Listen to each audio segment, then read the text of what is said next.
G'day, Asia Mahara here, live yet again. Oh, yes, on we go. Anyway, another hot one here in Southern Ontario, Canada.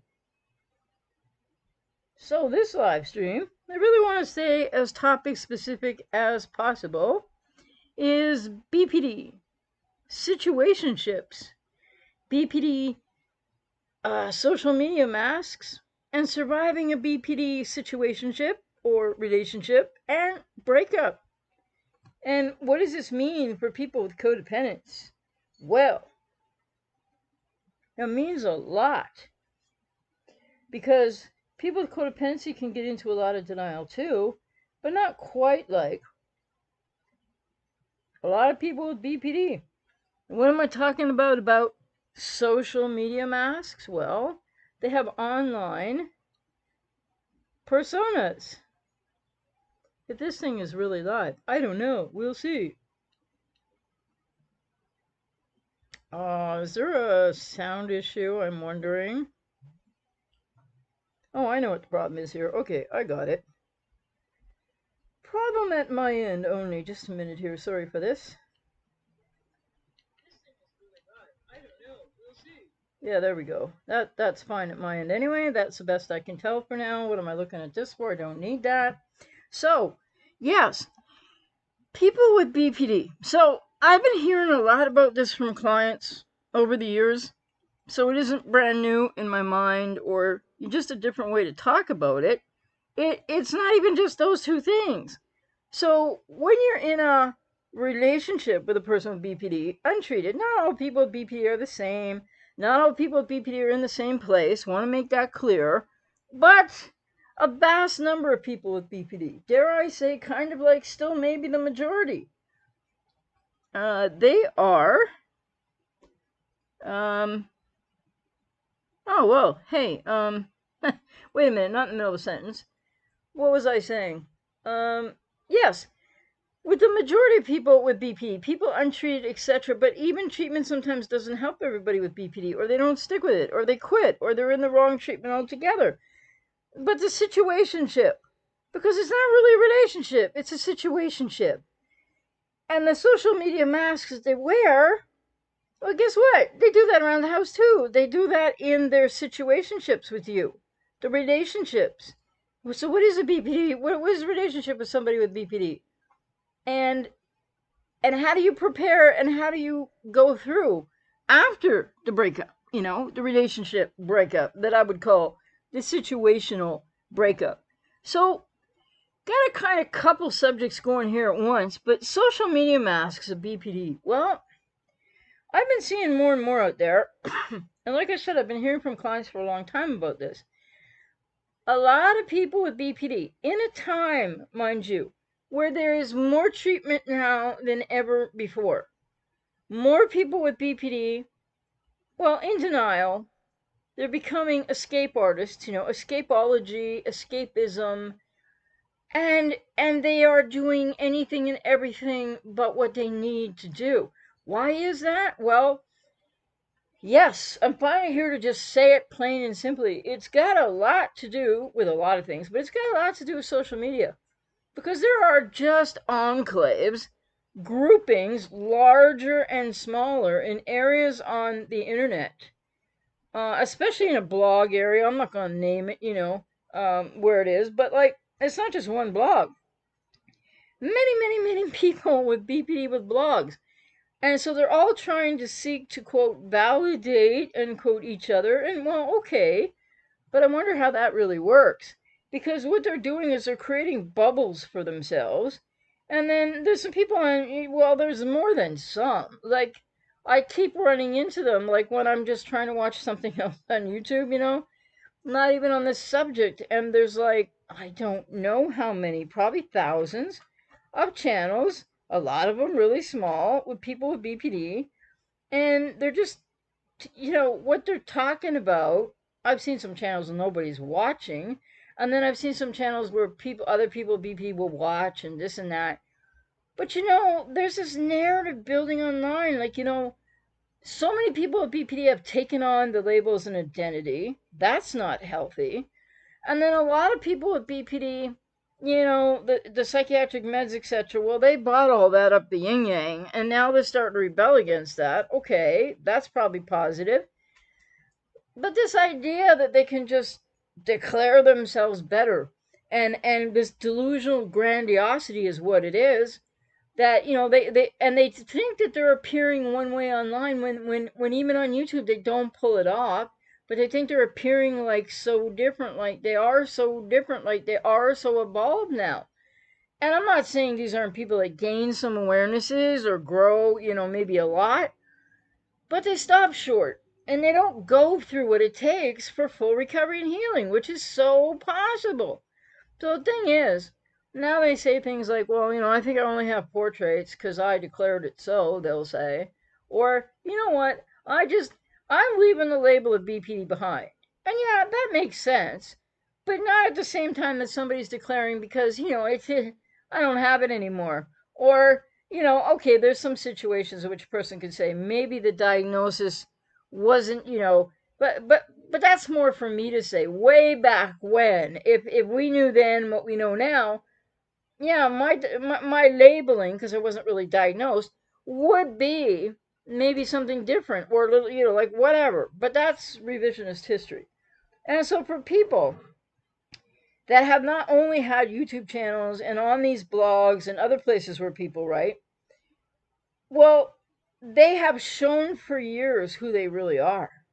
The struggles, the ups and the downs, and all of a sudden they expect people to believe that because they're now going to disavow themselves of the label, which many people do in the first place, right? They deny it. No, I don't have it. I'm not going to get help. It's all your problem.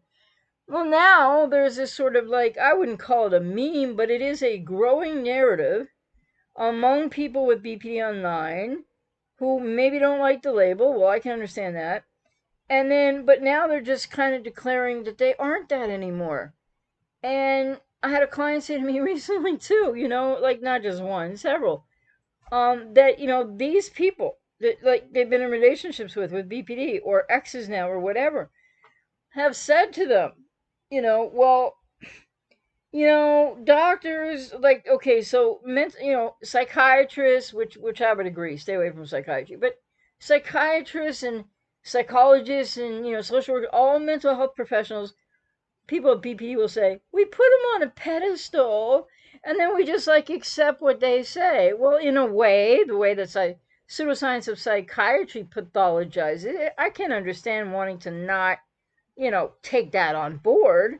But when you have all of those issues that the adverse childhood responses to, the response to adverse childhood experience that is BPD, right? So that's a humanistic context, not meaning to pathologize anybody with anything. They can't just walk out of that. And yet that's what they're all playing at. That's really what they're playing at. So I don't know what that means, but like I said, for the last 5 and even 10 years, and maybe more so recently, last couple of years, so many people, wives or husbands of somebody with BPD, girlfriends, boyfriends, exes, whatever the case, or relationship type, a family member, a sibling, whatever. They're just like, this person is never going to get it. How am I going to get them to therapy? And all the codependent, overgive, over rescue, over all that stuff. That, like I did a video earlier today, like, them getting into therapy now is not going to save your relationship. And they think magically, right? And then other people, people have hope. But here's the thing. More and more online. So I knew social media had to be behind something to do with this. And now I've just looked into it a little more, realized how many clients have said these kind of things to me recently and over the years.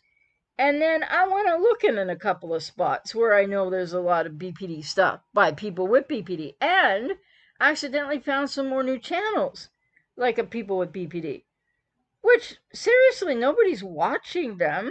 And I'm being hounded by a channel of a person with BPD. No, not in comments or anything. Just, I can't make it go away. Every time I get on YouTube, it's like, there it is.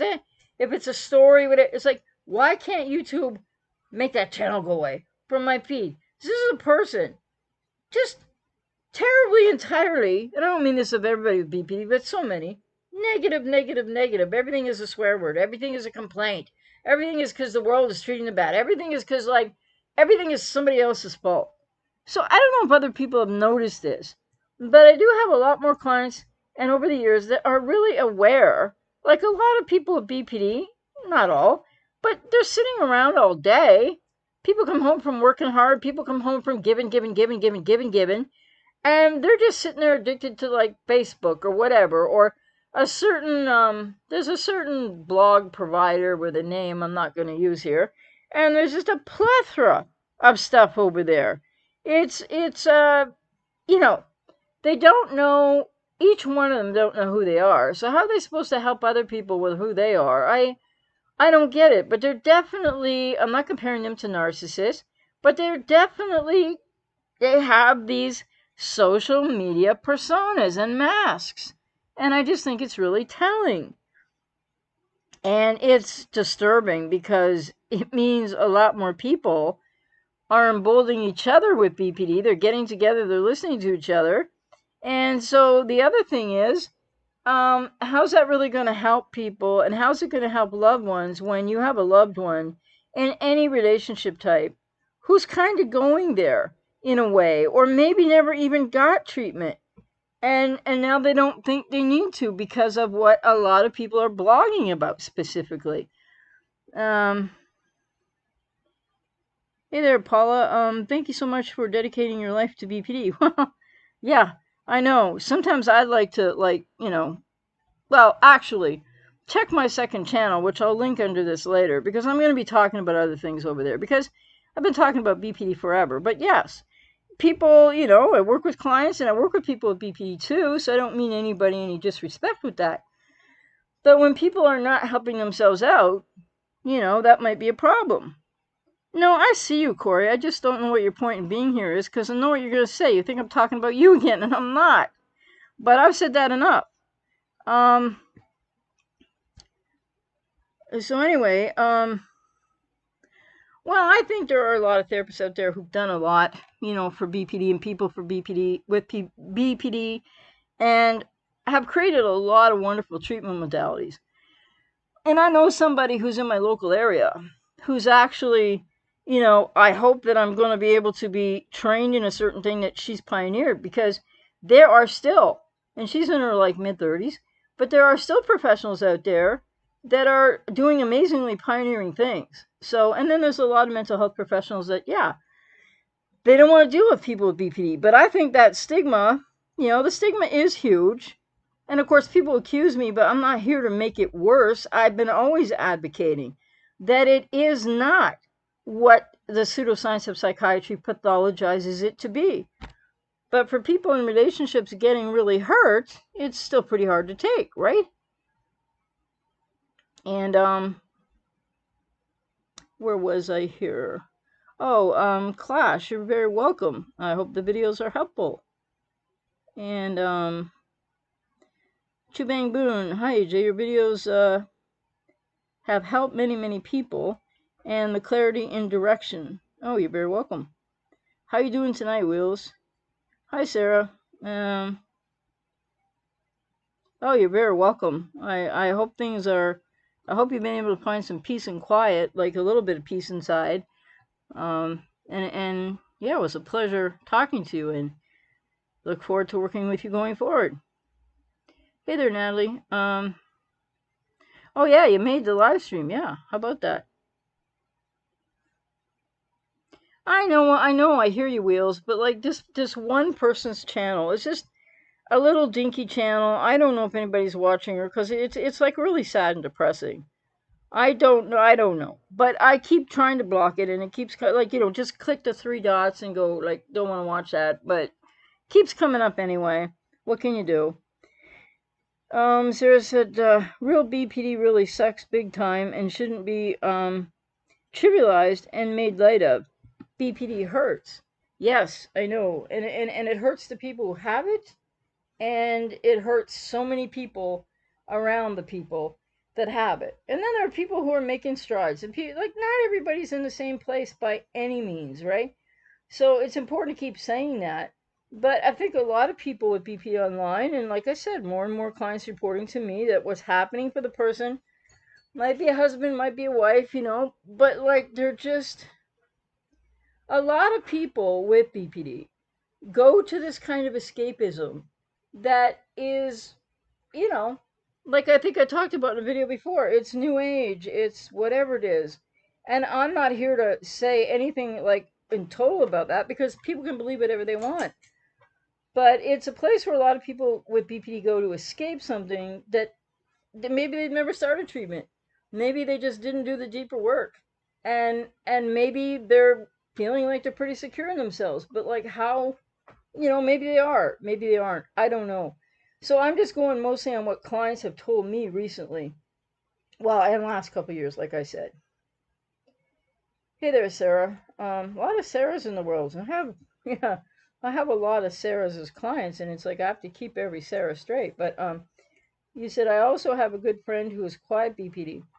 In one sentence, she said I was a great friend, and then she said I'm a very jealous person a few texts later. I didn't know how to respond to her. Well, I could understand that. And yeah, no, I haven't done much on the other channel now because I'm not sure what I want to do with it, but I think I want to do something that will talk a bit about kind of what the title is over there.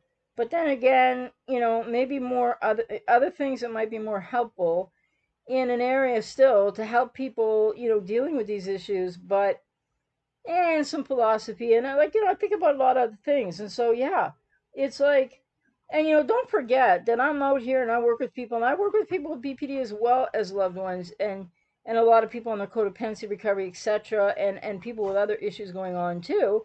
But I still get the stigma of the label of BPD 30 years after recovery. And yeah, I don't take it personally, but it bites a little bit.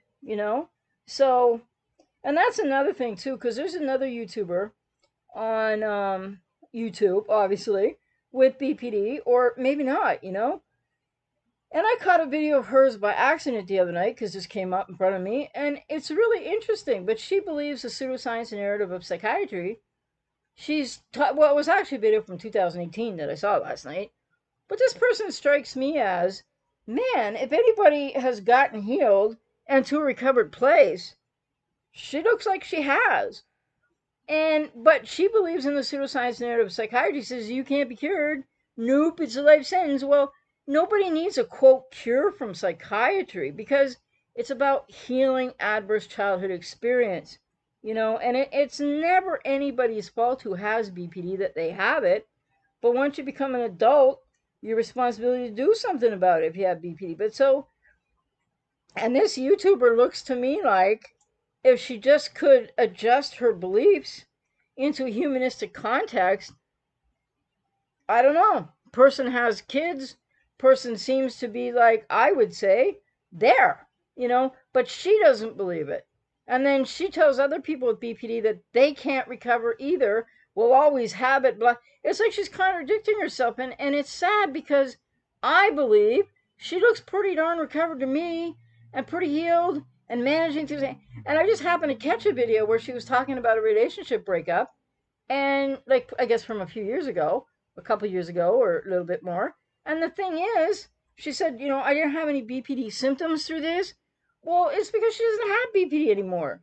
So clearly, there's a difference between people who really do heal and recover, even if they don't believe that because they believe psychiatry instead, which is really self-defeating.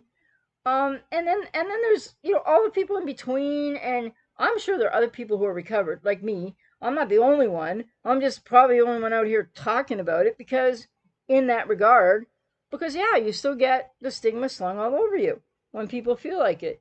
And so it's interesting. And yeah, I guess actually person that was here or might still be here wasn't blocked, but um pretty sure that after what went on interpersonally there that we won't talk about, um, yeah, there's no reason to be giving any trust or leeway or extra chances. I'm done with that.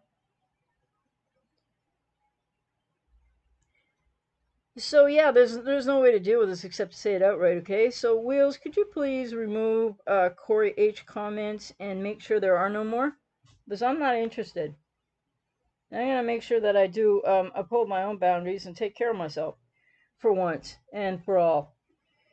Thank you, Wheels. Um, because the person probably thinks I'm talking about them and I'm not. And I don't know what's going on with them because I don't watch their channel, so I have no idea. Anyway, um, I've heard that all before. Not going to go around that circle again. I got boundaries, not going to go anywhere near that again. Not making it public, not saying anything else, just that. So anyway, where was I? Yeah, I could do something on another channel soon. I just have been thinking about it. Yeah, I like how I say that, Wheels. Yeah, geez, everything on YouTube's broken. Well, I don't know what works on YouTube. Like, if you need YouTube to do something about a copyright issue, or you need them to do something about this or that, or just get rid of a channel you don't want to watch, they seem asleep at the helm. Rav, yeah, well, of course, yeah, it is projection. And Sarah said, very mixed message. Now I have no idea how she feels about me. I definitely not a jealous person. Well, no, but that's likely her projection. So, hey, what boundary do you need there would be a good question, right? And, well, I think when we get projected on, and especially repeatedly, that's where we just got to put a boundary up and kind of like might mean losing a friendship. Um, I'm glad to hear you're doing pretty okay, Wheels, all things considered. Karen, how you doing? My BPX posts selfies daily of herself cycling and puts captions like 30 miles in my pocket. She has also posted revealing semi-nude photos of herself. Why did they do this? Well, I don't know. There could be so many different reasons, right? Because every person with BPD doesn't do everything, even if they do the similar thing for the same reasons. But it sounds like she's probably going through a hard time and maybe she's lonely. And when I say people with BP could be looking for attention, I don't mean that in a really bad way. It's just they could be really hurting. And of course, they need to take more personal responsibility. But yeah, it sounds like self sabotage to me. But I'm sure that for her, it's probably like about something she's just trying to get away from feeling at this moment or at these moments in time. But it's hard to make sense, and especially when you're the ex too. It's like it's really hard to make sense, because there's no one simple answer that fits all. So, but I just think people on like those places where people write a lot of stuff that I'm not going to name, right? And this blog area I've been talking about too. They're always, like a lot of people at BP, anyways. They agree with each other that that they're just like, I don't know, better all of a sudden, or like, I don't know what it is that they're really saying. Seems like that sometimes. But I mean, at the end of the day, it's loved ones and family members, and it's people like that that really have to deal with it. I mean, whatever they do on social media. But I think there's a lot of masked personas out there for sure. And it's like it's sad, really. And I know as clients talk to me about it, like there's really nothing they can do about it. But then, hey, you know, um, yes, Wheels, to that question. Thank you. Um, you know, it's so difficult because the bottom line is, you can't really help people with BPD, unless they're seeking treatment. Like, yeah. And then, if you say anything that isn't like 100% positive, well, then like you're invalidating them somehow. Or if you try to be yourself, they're going to split you somehow. And then when they do that, oh no, they're going to deny that. And the next thing you know, like they go back to that, I'm better than you place of I'm an empath. I'm a this, I'm a that. And I don't know what to say about it really. Jordan said psychiatry and recovery. Well, that's anathema right there. It's more than just a dichotomy. It's just it's an oxymoron too. I mean, there might be some good psychiatrists out there. I'm not trying to besmirch every psychiatrist, but the profession, especially from America, because it's a little bit different around the world. So I've been discovering some actually, scientifically, so better studies, better methodology, and more clear results, and also replicated studies elsewhere outside of North America, which I'm still working on, putting some information together. And I'll be doing some in-depth video series that aren't going to be free, but I'll be doing more here on it too. And Sarah, thanks. I went for a big ride today, and I'm getting to taking care of me instead of being in my crazy ex's world. Those relationships are really tough and not at all healthy. Well, I know, and you know that all too well, right? And Sarah M. My quiet ex with BPD messaged me and said he hates his existence. Well, isn't that a shame, right? I mean, yeah, they're going through what they're going through, but why do they think everybody else has to go through it with them? That's what therapy's for. Said the world is pathetic, etc. Very negative views of self and others. Then disappeared. Was this just him raging? Well, it sounds a tad manipulative. It's like he may feel that way, but why does he dump it at you? And I guess you still haven't managed a no contact, no judgment. But he dumps it on you because he might not know this, but he wants you to be thinking about him, to be worrying about him. This is another thing too about BPD, and not everybody with BPD is the same, but there's elements of this that they will do, whether they're consciously aware of doing it, it's still manipulation, whether they manipulate and know they're doing it or don't know they're doing it. So he's seeking a little bit of object constancy from you still because he has not replaced you as object other. And he wants you to worry about him and have him on your mind, and probably hopes he'll feel darn guilty too. And you know what? When people with BPD do that kind of stuff, not everybody, but a lot of people with BPD, it empowers them to feel better about themselves then, because like they feel like they've dumped it on you, and then there's a sense that you're going to be worrying about it, and and it happens, right? So I just think they're trying to, again, it's their way of trying to not, or to stay out of everything that they really need to go face and get some treatment for it. Who knows if it was just raging or it was manipulative? I can tell you that much. Um, he said nothing makes him happy. Well, okay, that's terrible, isn't it? But that's his responsibility. That doesn't have anything to do with you. And so maybe he'll get to a place where he gets real darn sick and tired of that. So he takes some personal responsibility and goes and gets some help.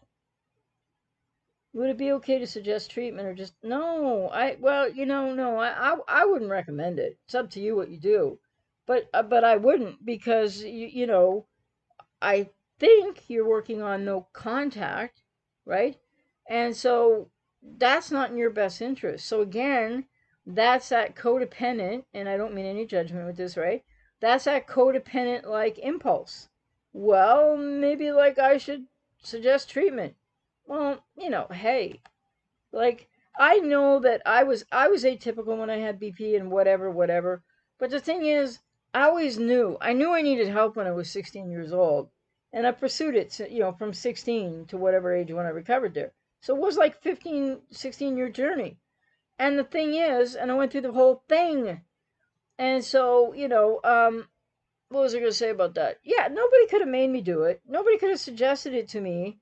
Um, Not that that was happening because nobody knew what it was, right? Including me, even though I got labeled with it. Because a shrink just threw the label at me one day who I never saw before that day or after that day. And I'm like, I didn't know what he was talking about, right? So that wasn't too helpful. But I would say, suggesting treatment, it doesn't do any good. Because, like, I guess my point about what I said about my experience when I was like 17 is the point that I knew something was wrong, And coming out of my family of origin, like, wow, lots was wrong. But like, I didn't know what was wrong, or something was wrong with me. Or wrong's probably the wrong word, but I knew I needed to talk to people. I didn't know why. So, when people really hurt, depression can make it harder. But when they really hurt and they send you messages like that, they don't need to be told what it is, because one thing should follow, or hopefully will follow, the next. If nothing makes him happy, then maybe he should think about talking to somebody all by himself. It's just incredible. Like, it's sad, but it's incredible how many people, and it is a response to adverse childhood experience, not what psychiatry says it is. And medication doesn't help. But the thing is, people do need, like, I was so lucky to find the treatment I found. I mean, I had good treatment like most of the way through, and a few clunkers. Oh, the psychiatrists were horrible. I got away from them. But I mean, it's out there more than ever, and so I see this social media presence and groupings of people with BPD. Some are smaller, some are huge, in different areas of the internet and blogs and such. That they're not helping each other, because they think they are, but they're not, because they have to have a bubble around them. Like, nothing can be negative, or it's still going to be a triggering crisis. But then they think they're all okay, but they can't really handle what might come up in real life, just generally any time of the day, because they're in a bubble, and everybody agrees in the bubble, more or less, give or take. Sarah, yes, he just emotionally dumped everything, left me worried, and then disappeared. Well, yeah, and you know what? It sounds very unempathic and cold to say this, but it's not. You need to just stop worrying. You need to let the worrying go. Worrying becomes a really ingrained pattern, or maybe was from childhood for a lot of people with codependency. And you just need to let it go, because you have to keep reminding yourself, what about you? What about what you're working on? What about what you want in your life now? And you can't change anything for anybody else, but you can change lots for yourself. Doesn't mean it's easy. Wheels. Oh. Hmm. Well, wow. Well, I'm glad you're keeping at it. Hopefully you're going to get away from them sooner than later. And you said, yes, I'm working on no contact. I didn't suggest anything. I just ignored it. Well, good for you. Um, Suggesting treatment, taking them to treatment only works if they want to stop the roller coaster. Well, and they have to gain insight, because, with what's called BPD, there is awareness deficits there, which are due to adverse childhood experience. So, and it's not just BPD; it's other, as they call them, personality disorders too. But I don't really think they're personality disorders per se. Tommy, hey there. Have you ever seen ex BPD devalue, going from "I wish you'd marry me" to "Oh, we're just friends"? Everyone said how in love she was with me, including her, for 6 months. Then she changed overnight after hypnotism. Oh, well, I haven't heard that one. Maybe once or twice. But whether or not the hypnotism had anything to do with it, it's not uncommon for people with BPD to, tell you how much they love you, even though often without treatment they don't know how to love others. And then, that she wanted to marry you. Yeah. And then it changes overnight, because it's approach avoidance conflict, and it's fear of abandonment, fear of engulfment, and all that they haven't even started, maybe in this person's case, I don't know, to even resolve. So even though she had hypnotism, whether or not that had anything to do with it, this is a common pattern in many with BPD. Most, actually, until unless they go to enough treatment to really change that. Maria, what really clicked for you? When did you get serious about getting help? I got serious about getting help when I was 16, actually. Yes. We had moved to this rather remote, stupid little city, and like, I was not on board. I almost left my family, like, just before my 16th birthday, because they were going to move. And if I'd have just gone one step further, because I was talking to a guidance counselor in high school, long story short, I knew that I could have got student welfare at that point, and there were people in that neighborhood. I just didn't have any sense of self or importance or like worth to ask. But if I would have asked somebody to sponsor me, because I didn't want to move with them, I really already had it.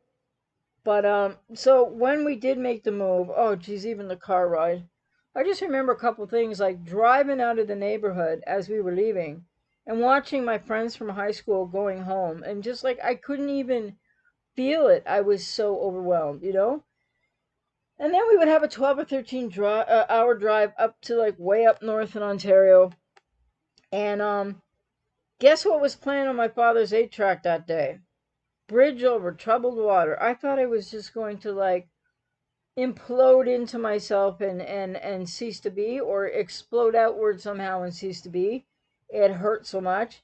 And the thing is, so when we got there, I guess I was majorly extra stressed, like I always was. But so then I got mono, and now I'm stuck in the house and I don't know anybody in this darn city.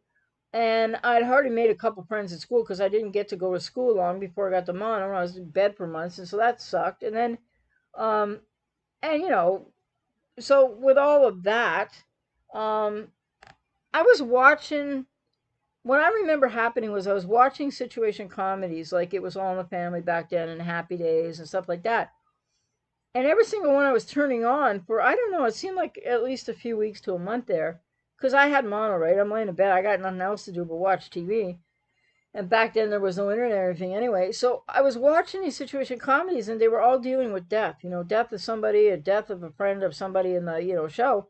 And I was just freaking out. And so much so that one night I just went down, and my parents are not the kind of parents to show up in front of with any feelings. I just went down to the living room out of freaking desperation because I had this building incessant fear of death, and I couldn't stand it anymore. And I went down there, and I think I got pretty emotional. I think I was like semi hysterical, and I just said, like, I got this fear of death. I don't know what's happening to me. I need help. And they'd always been saying, doctors and therapists and lawyers and that and that, teachers, they're all full of crap. That they were always saying these kind of things.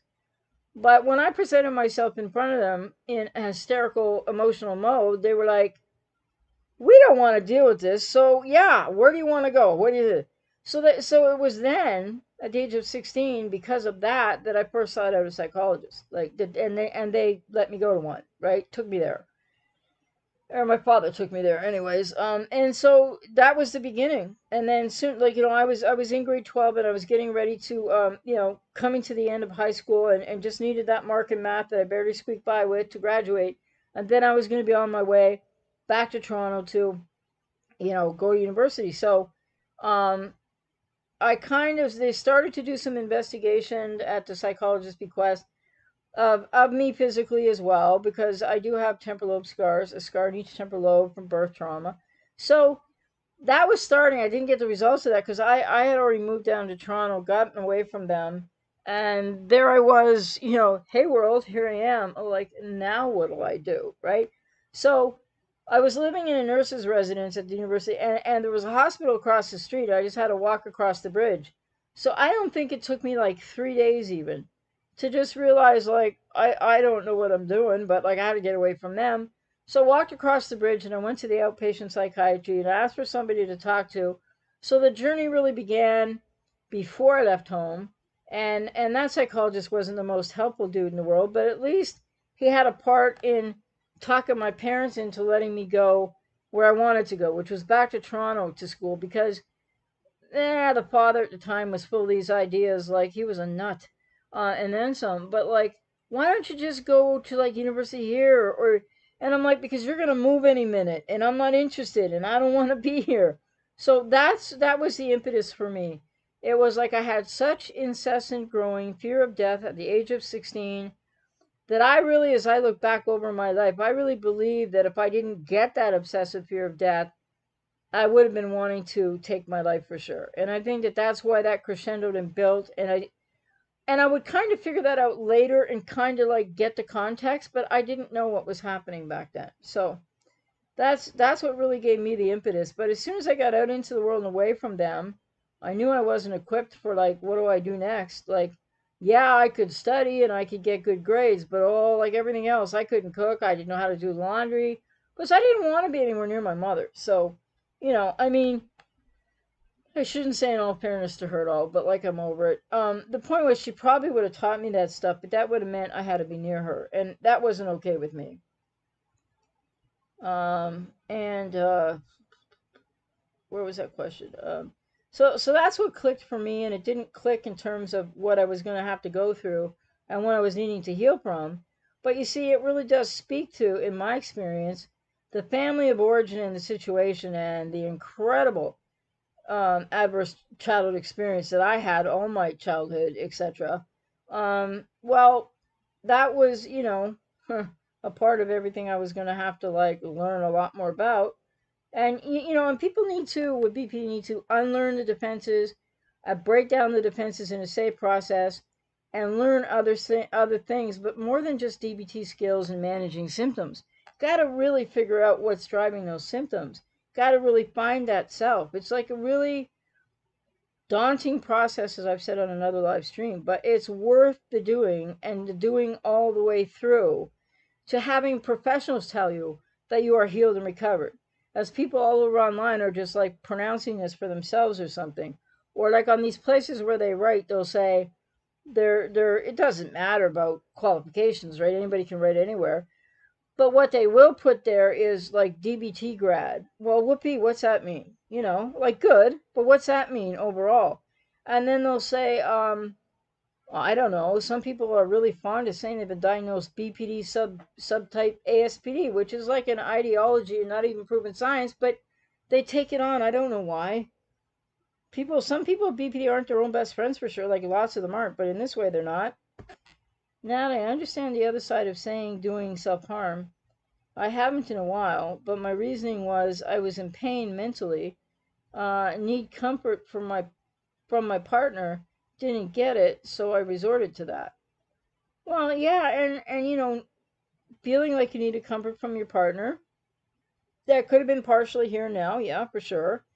And then that would trigger you to maybe a time in your child. Well, no, you have a different situation, but you might have felt not comforted at a certain point in your life. Hard to say. Um, well, that happened to you too, Sarah. That your ex wanted to marry you, and then a few days later said he never wanted to get married. Yeah, well, it's that. Well, it's more than fear of intimacy, but people be it's terrible that what happens to people with BPD in their childhoods and maybe onward, if they're still around parents and family of origin, then yeah, they don't know how to manage the closeness or the distance or intimacy emotionally for sure.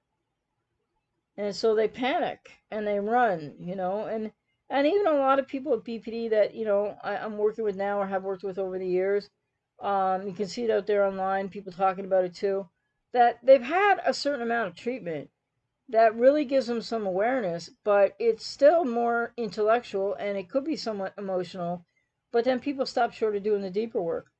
And that matters, and if you don't engage the process, and I don't just mean put in time by being there, but fully engage it. I mean, I don't think that pioneers like Gunderson should be taken lightly when they say that full recovery from BPD takes, because they acknowledge it, at least a psychiatrist, it takes 8 to 16 years. And I would say more like 12 to 16 years. And I think people think DBT is the big fix it all. And I think DBT is fabulous, don't get me wrong. And I saw a video recently about, I don't know what year it was, but it was Marshall Linehan talking about what they've added to DBT, and that's great. But it's still not an entire recovery modality, although she was speaking more in that video like maybe she thinks it is. I don't know. So I'm not going to try to say anything that would be disrespectful to Linehan for any reason. No. Um, that's an interesting question, Sarah. If women are more likely to seek treatment than men. With BP, like in general, overall, these days, like I have always had like 70 to 80% male clients and 20% female. And most of the female clients having BPD, some males, but I guess maybe like in general, I think there might still be a segment of men that would be really resistant to getting help, but it doesn't seem to be men who've been really hurt by people with BPD, because they really need some help. I mean, in the sense that it's just terrible pain, and I know I don't have to tell anybody who's the ex of somebody with BPD. So the thing is that in terms of people with BPD, men versus women, I mean, there's no stats on this stuff. There's no categorical answer, but I still think women probably are more likely to seek help than men. And but I've worked with men with BPD as well, but then I've worked with so many partners who have, like women who have an ex or soon to be ex or a husband or whatever the case with BPD, and there are differences.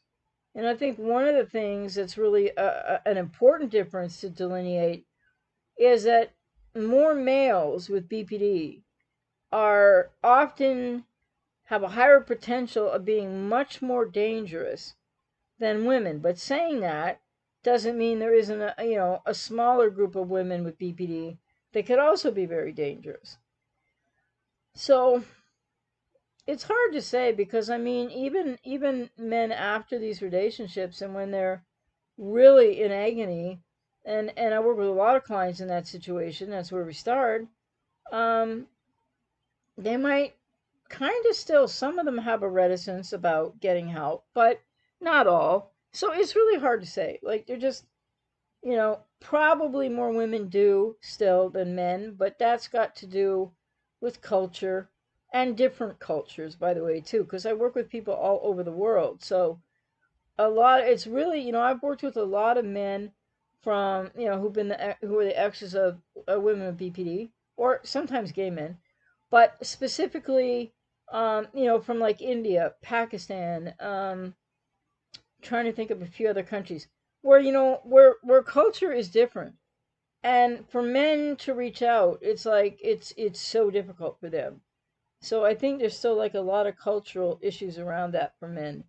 And not just in the countries I named, other countries, and probably every country, like even in, Canada, US, Britain, etc. Um and Tommy, my ex was diagnosed with bipolar. Yeah, I know what's going on with this bipolar BPD stuff. With bipolar a decade ago, but until last week I saw all signs of BPD.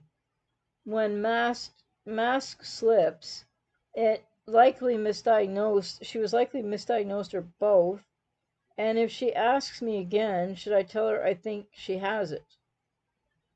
Well, she's an ex, right? So again, I would just ask you gently to think about, you know, how much it would be healthier for you to go full no contact.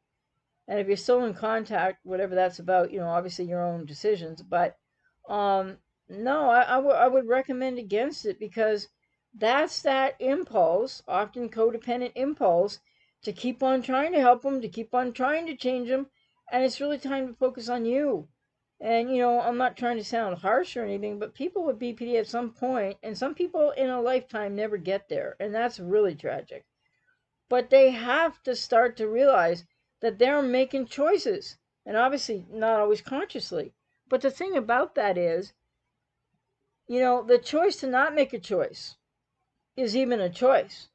So I don't recommend that people tell them that they have it or that they might have it, because it's not your responsibility, and you need to focus on yourself, because you can heal, you can work through things, you can make any change you want in your own life, but you can't change anybody else.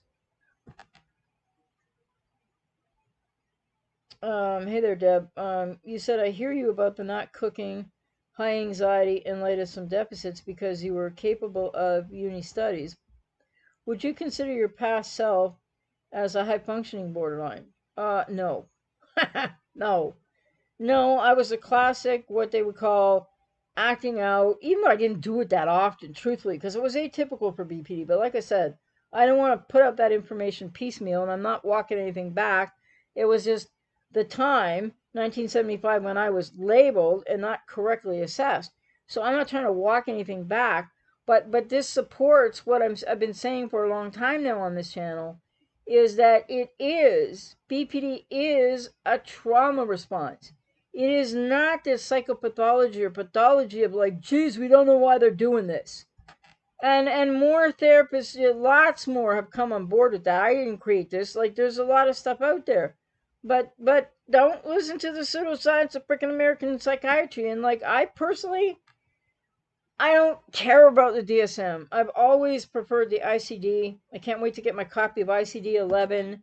The pioneering things going on around the world. In Scandinavia, they are treating people with the trauma response, quote, known as BPD, and the trauma response, quote, known as NPD, without calling them these flippant personality disorders anymore. So it's really North America, Canada gets sucked into this, right? Because shrinks from here go down there and learn from that, whatever, like, and and the meds and the money and whatever. They don't care about people. They don't. Because if they're just going to get out a prescription pad and start giving them all this crap, they don't care. And they don't do therapy anymore. I'm sorry, I just get passionate about it. Because I had shrinks like that, 3 or 4 I saw, I don't remember anymore. But like, I got the hell away from them. And in my words, I would say I fired their butts. Because like, like I was getting 20-minute appointments at a certain point in time in the mid 80s when those appointments were designed for med checks. I wasn't on any meds, right? So what were we doing? And pretty quickly with the last one, I'm like, I don't know what we're doing. Then there was the one I had in Toronto that was always threatening to shove me in Whitby. And like, why? Because I didn't agree with everything he said? Like, ugh. So yeah, like, there was, I think, one psychiatrist, I saw him a couple times. He seemed like he might have been a rather nice person, but the way he put things to me was it was disrespectful and rude at minimum, if not worse. So, like, that psychiatrist had to say to me, uh, and I didn't know, what my orientation was. I wasn't sure. But he's like, look at you, wearing your, because I had a baseball hat on, whatever, right? So I'm not looking the way, I don't know. But he goes, look at you, like, because a neurologist sent me to this guy. He goes, because we need to send you to a hormone clinic. Like, what the? Doesn't have anything to do with BPD, by the way. So I go to this other shrink. He's like, look at you, and like, and you're wearing a hat and this and that. And he describes everything I got on, and then he tells me I look frumpy and whatever, and too masculine or whatever. And then he's like, why would you? And I didn't even know, but he goes, why would you want to choose to be gay when all you're just gonna go through hardship and you blah blah blah blah? And I'm like, I couldn't wait to get out of there. So, but no, I wasn't high functioning. I had a lot of difficulty. I did well with studies, but like, that's about it. Like, other than that, I was like a mess. Or I was always just, trying to protect myself, which I didn't realize at the time. So, but I remember a lot of classes where, spinning around the room with anxiety and, also the lights and, whatnot. And, so no, I wasn't high functioning, because if I was high functioning, it's very unlikely that I would have recovered way back and be where I am today and have been for 30 years, because, not saying it can't happen for people, but high functioning BPD, even stronger defense mechanisms. And so, like, any defense mechanisms that I had might seem to work in a moment. Little did I know how they were impacting others. But no, my defense mechanisms were always falling apart. I was always like a walking mess, which in a way was a blessing, because I kept seeking help, because I couldn't, I mean, I could sit in class and be, okay. I played a lot of sports, but inside I was always fighting anxiety and other things. So wasn't like I could, I didn't have the high functioning or the stronger defenses of high functioning people with BPD. Um, oh, schema therapy. Yeah, it's an interesting approach, because it's and they're using it for NPD as well. And so it pioneered by, I think, Jeffrey Young. Maybe there's an initial in there, I can't remember. And it's like a really different modality in and of itself, because there's different assessment tools to use, and that's not assessing whether or not somebody has BP or whatever, it could be, but assessment tools in terms of really where the, I guess you could say, where the trauma is, where the, because schema means patterns, right? So it assesses things and sort of categorizes behaviors and issues in patterns, and so, and then takes an approach to work, which is, I think, largely cognitive behavioral therapy like the approach, but to work on the, because the assessments really tell you, um, like I had some schema therapy way back, and at one point, it was brief, but it was sort of in that eclectic modality of everything else I was going through at the same time, that they sent me to somebody just to have that assessed. And when I filled out the forms for schema therapy at that time, I scored 97% in mistrust, for example.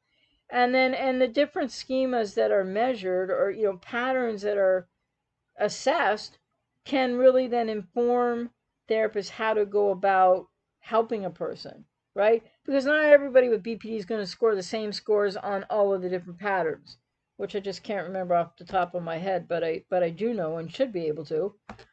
Sarah, how come a BPD, when pushed and scared, will then only try to be intimate? Well, fear of abandonment is the simplest answer. Why would my ex try to kiss me and hug me only as I'm leaving him? Fear of abandonment, and abandonment trauma in that moment.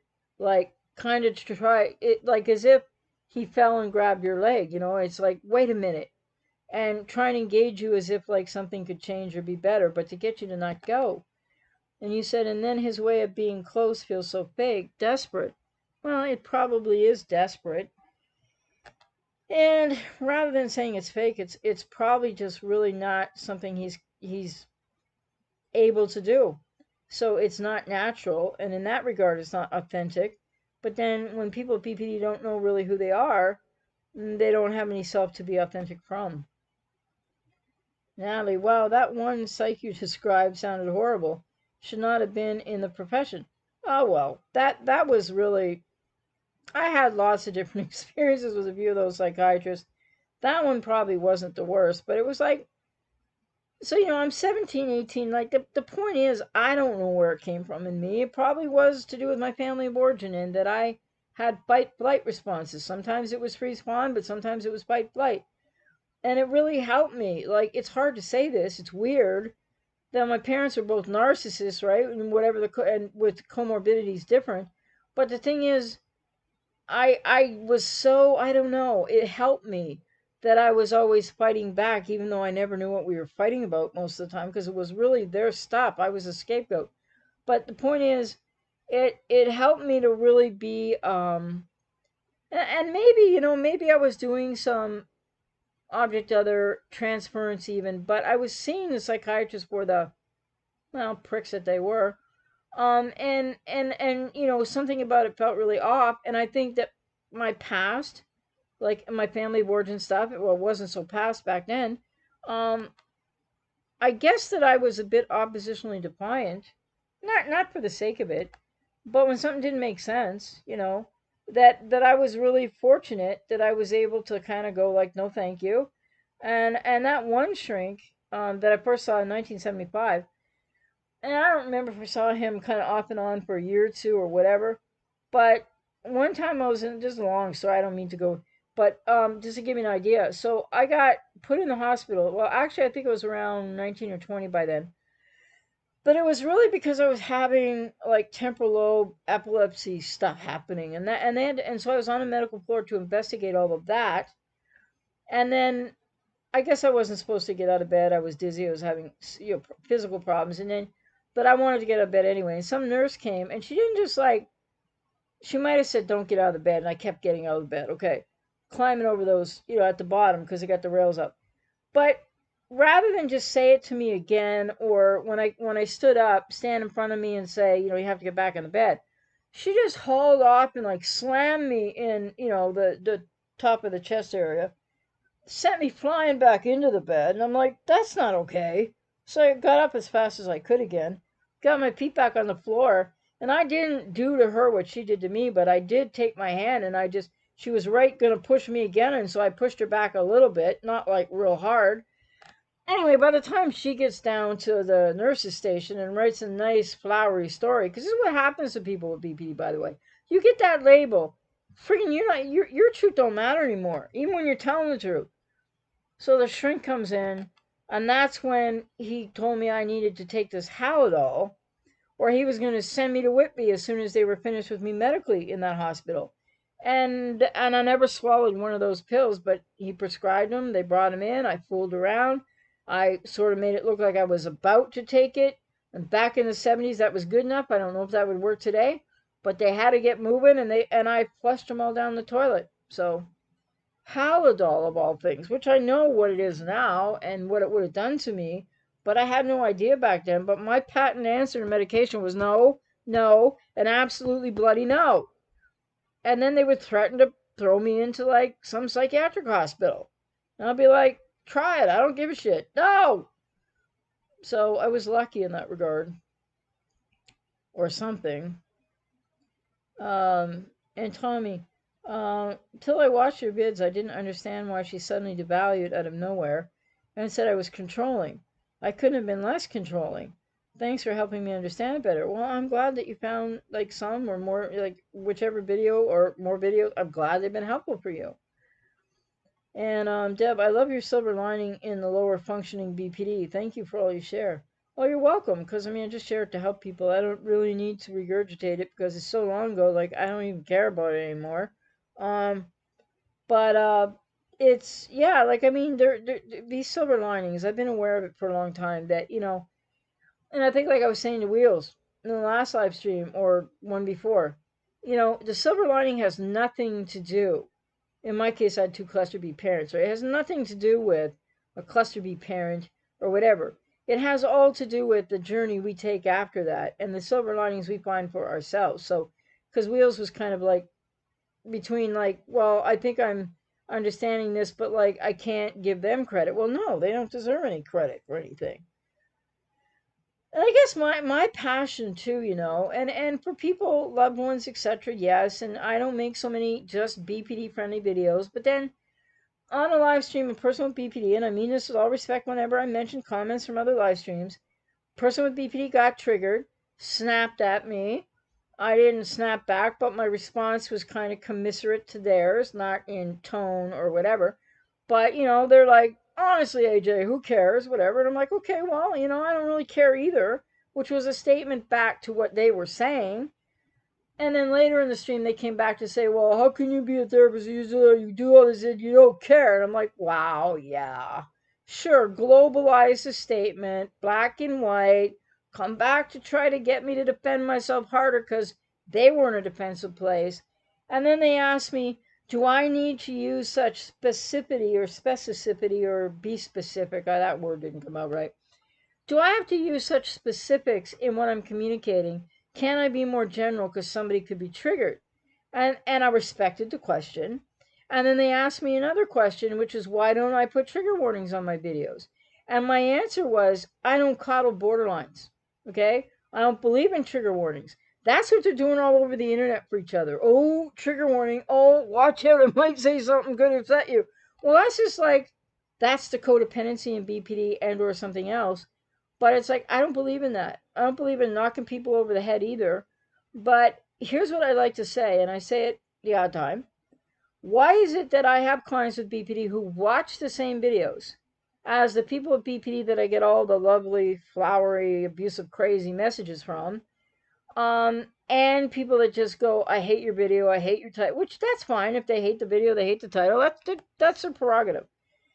But why is it that people with BPD watch all these videos and learn and come to live streams and many become clients of mine? Well, because they're ready, because they're more aware, because they're awake, because they're not in denial, because they're not in some delusional place, because they're not following the building, crescendoing, although maybe it hasn't hit a crescendo peak yet, narrative online of so many with BPD in all kinds of social media formats that they're empaths and they're got special powers. And what was the other part of that? Empaths, special powers, and I did the video the other day. I can't remember the other thing, which is just overcompensatorily defending what they absolutely haven't resolved yet.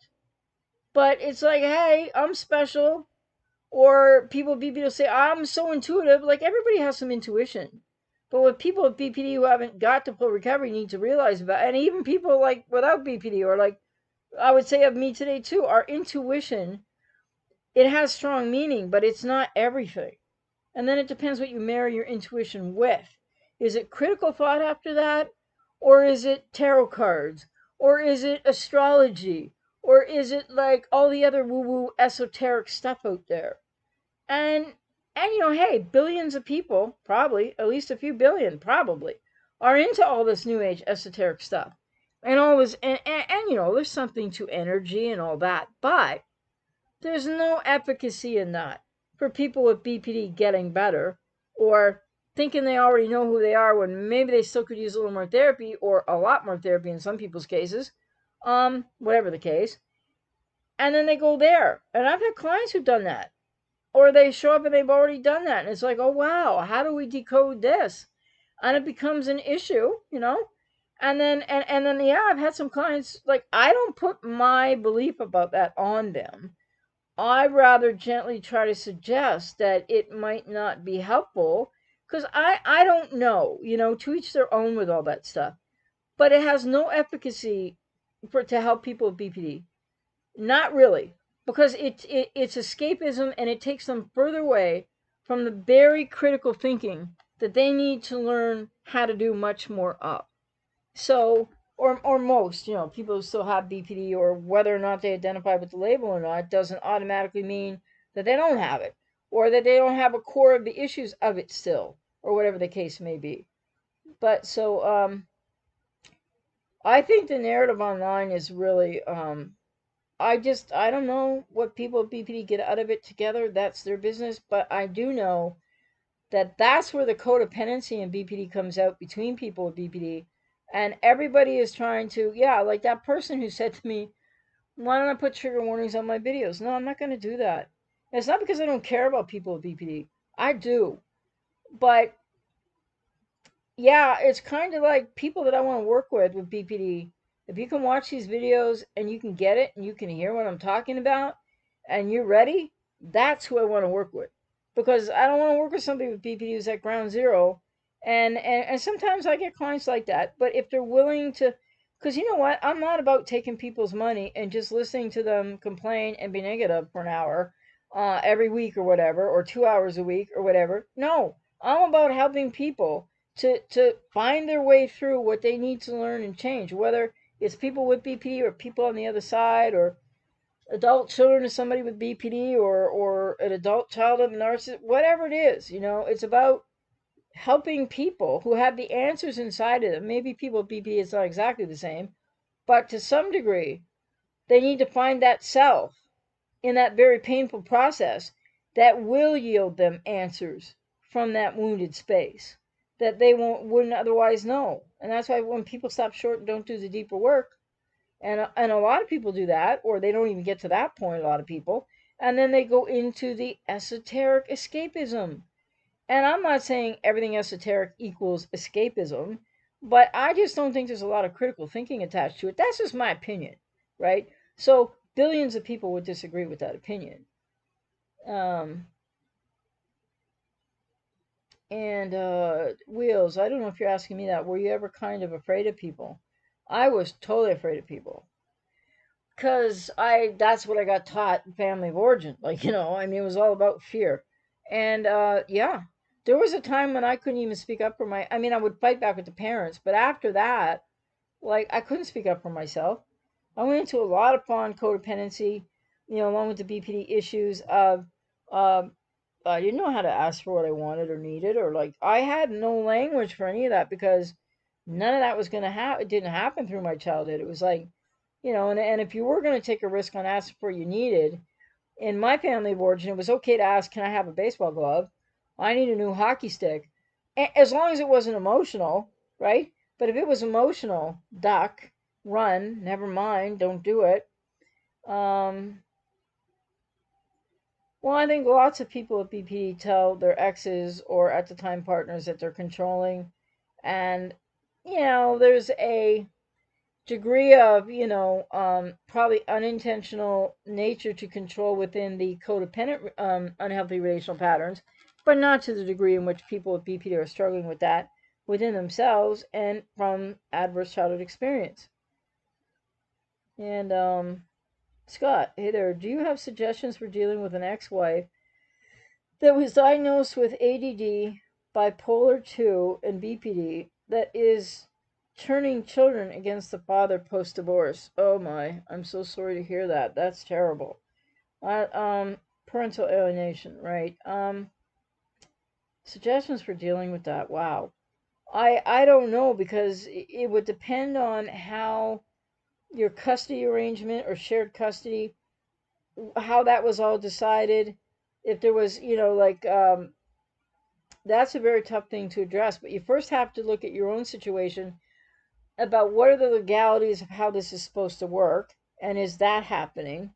And then it's difficult.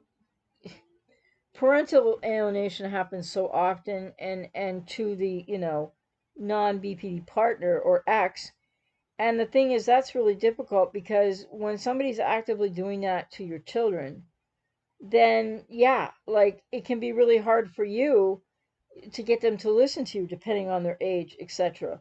So I think it depends on if you have any legal redress to this, and also it would be really important to document what's happening, and that might mean, even depending where you live, if it's legal to record like one party, meaning you're in the conversation, depending on the age of your children, and if your children are really the way that you're finding this out, you might have to actually record them to document this because it's so hard to prove this.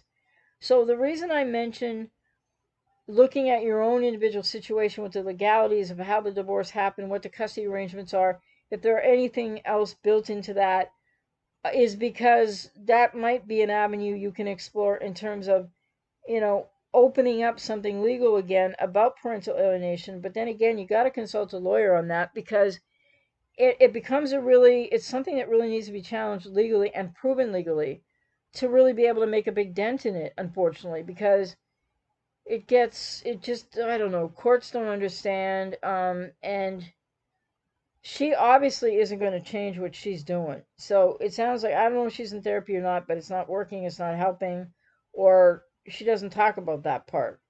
But I'm really sorry to hear that, and I wish I could help you more, but like without knowing more, and I can't on a live stream. So, but I would advise you to look at your whole legal arrangement, what's happening. Is there any window there? But you're going to need to consult a lawyer, and then you're going to have to start documenting what's happening. And I think the most famous case of this was Alec Baldwin, right? When he had to, and what he had to go through and endure. And even being a high profile person, it was so hard for him. But I think he eventually won that parental alienation case.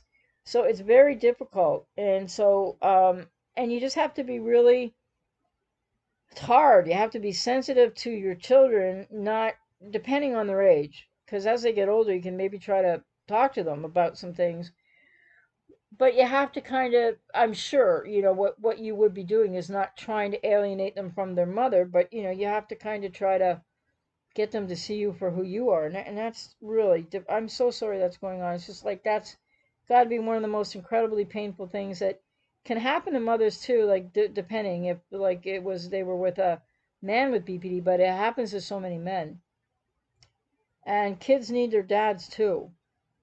Wheels, it's amazing what people can get away with just because they're in the medical field or they're a psychiatrist. Well, it's true. And I think it's also interesting that a lot of people with BP, and I've seen this written on blogs, think that, oh, well, they will say that they have put mental health professionals on a pedestal. Well, that would be part of the issue probably in BPD and relating, right? I don't know if that means, well, yeah, I've had a few clients that put me on a pedestal. I know that's trouble because if they're idealizing, well, if you're on, I don't relate to clients in a like vertical manner. It's horizontal. Like, I'm not here to go, oh, I'm like the expert and you're the pro. No, but the thing is, so when they do put, so they do kind of sometimes put a therapist, or maybe in general what people say, on a pedestal to just only rip it off into valuation because they're going to feel invalidated by something that somebody says, whether it's me here on a live stream or me in a video or some therapist out there or a therapist they're working with. It's going to happen. I mean, and I remember all the times in my recovery journey and in those group therapies and working with other people that social workers, psychologists that I saw along the way. It wasn't like that never happened for me either. But like, and even if I would sometimes walk out on one social worker or psychologist, I would always go find another one, you know. And then eventually, if it was something that, I don't think I walked out just because I felt invalidated or whatever. I'm not even sure, thinking all that way back. But people with BPD also do really have to face. So if what's happening now in this post-fact, post-truth world, where everybody can get online and be a guru, and I'm not saying anything against that, right? I mean, people get to say whatever they want and all that, but this is hurting a lot of people.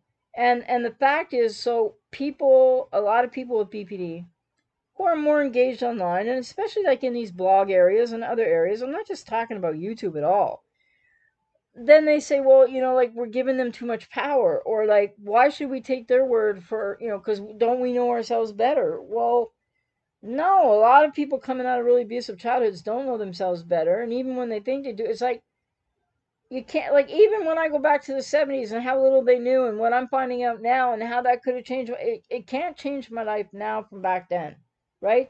So revisionist history doesn't work. And so they say, why should we listen to these people?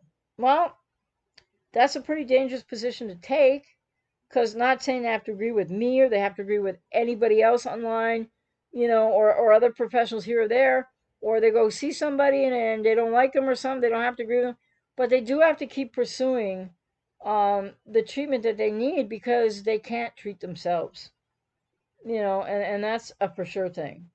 Elise, AJ Rock, thanks for all your help. Oh, you're very welcome. Thank you for your kind words there. Um, Anne says, trigger warnings, OMG. Well, I know, but the person asked out of their own, like, they got triggered, and I'm not even sure by what. I don't think they specified, nor does that matter. But then the way they communicated it was, they really were dissociated, etc. Okay, but they didn't communicate it in a factual way. It was more communicated in a way that I should take that on personally, like it's my fault. No, excuse me, it's not. No. No. So I was trying to be understanding to the person, and I explained it to the person, but no way am I putting trigger warnings on it, because that's a problem. I have a video out there. Triggers are the gateway to recovery for a reason. Something I learned in my past. It's like, get triggered, for God's sake. Get triggered all over the map. Be as lost and as emotional and as like out of control as you have to be within reason, right? Don't hurt anybody else, especially physically. But like,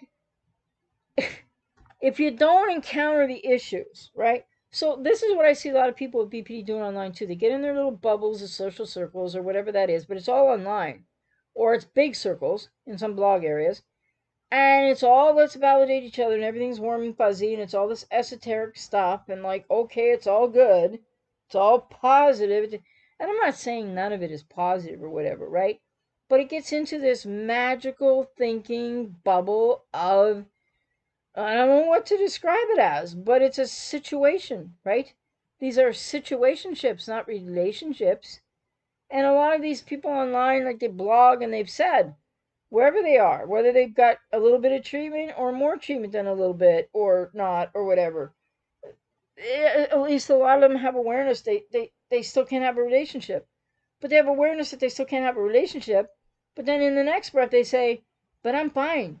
I don't have BPD anymore. Or somebody was wrong about it. Or I don't meet the criteria anymore. But they still can't have a freaking relationship. So it's like, what's going on underneath? And it's one thing to have a persona online, which I don't. I bring it. I'm just me.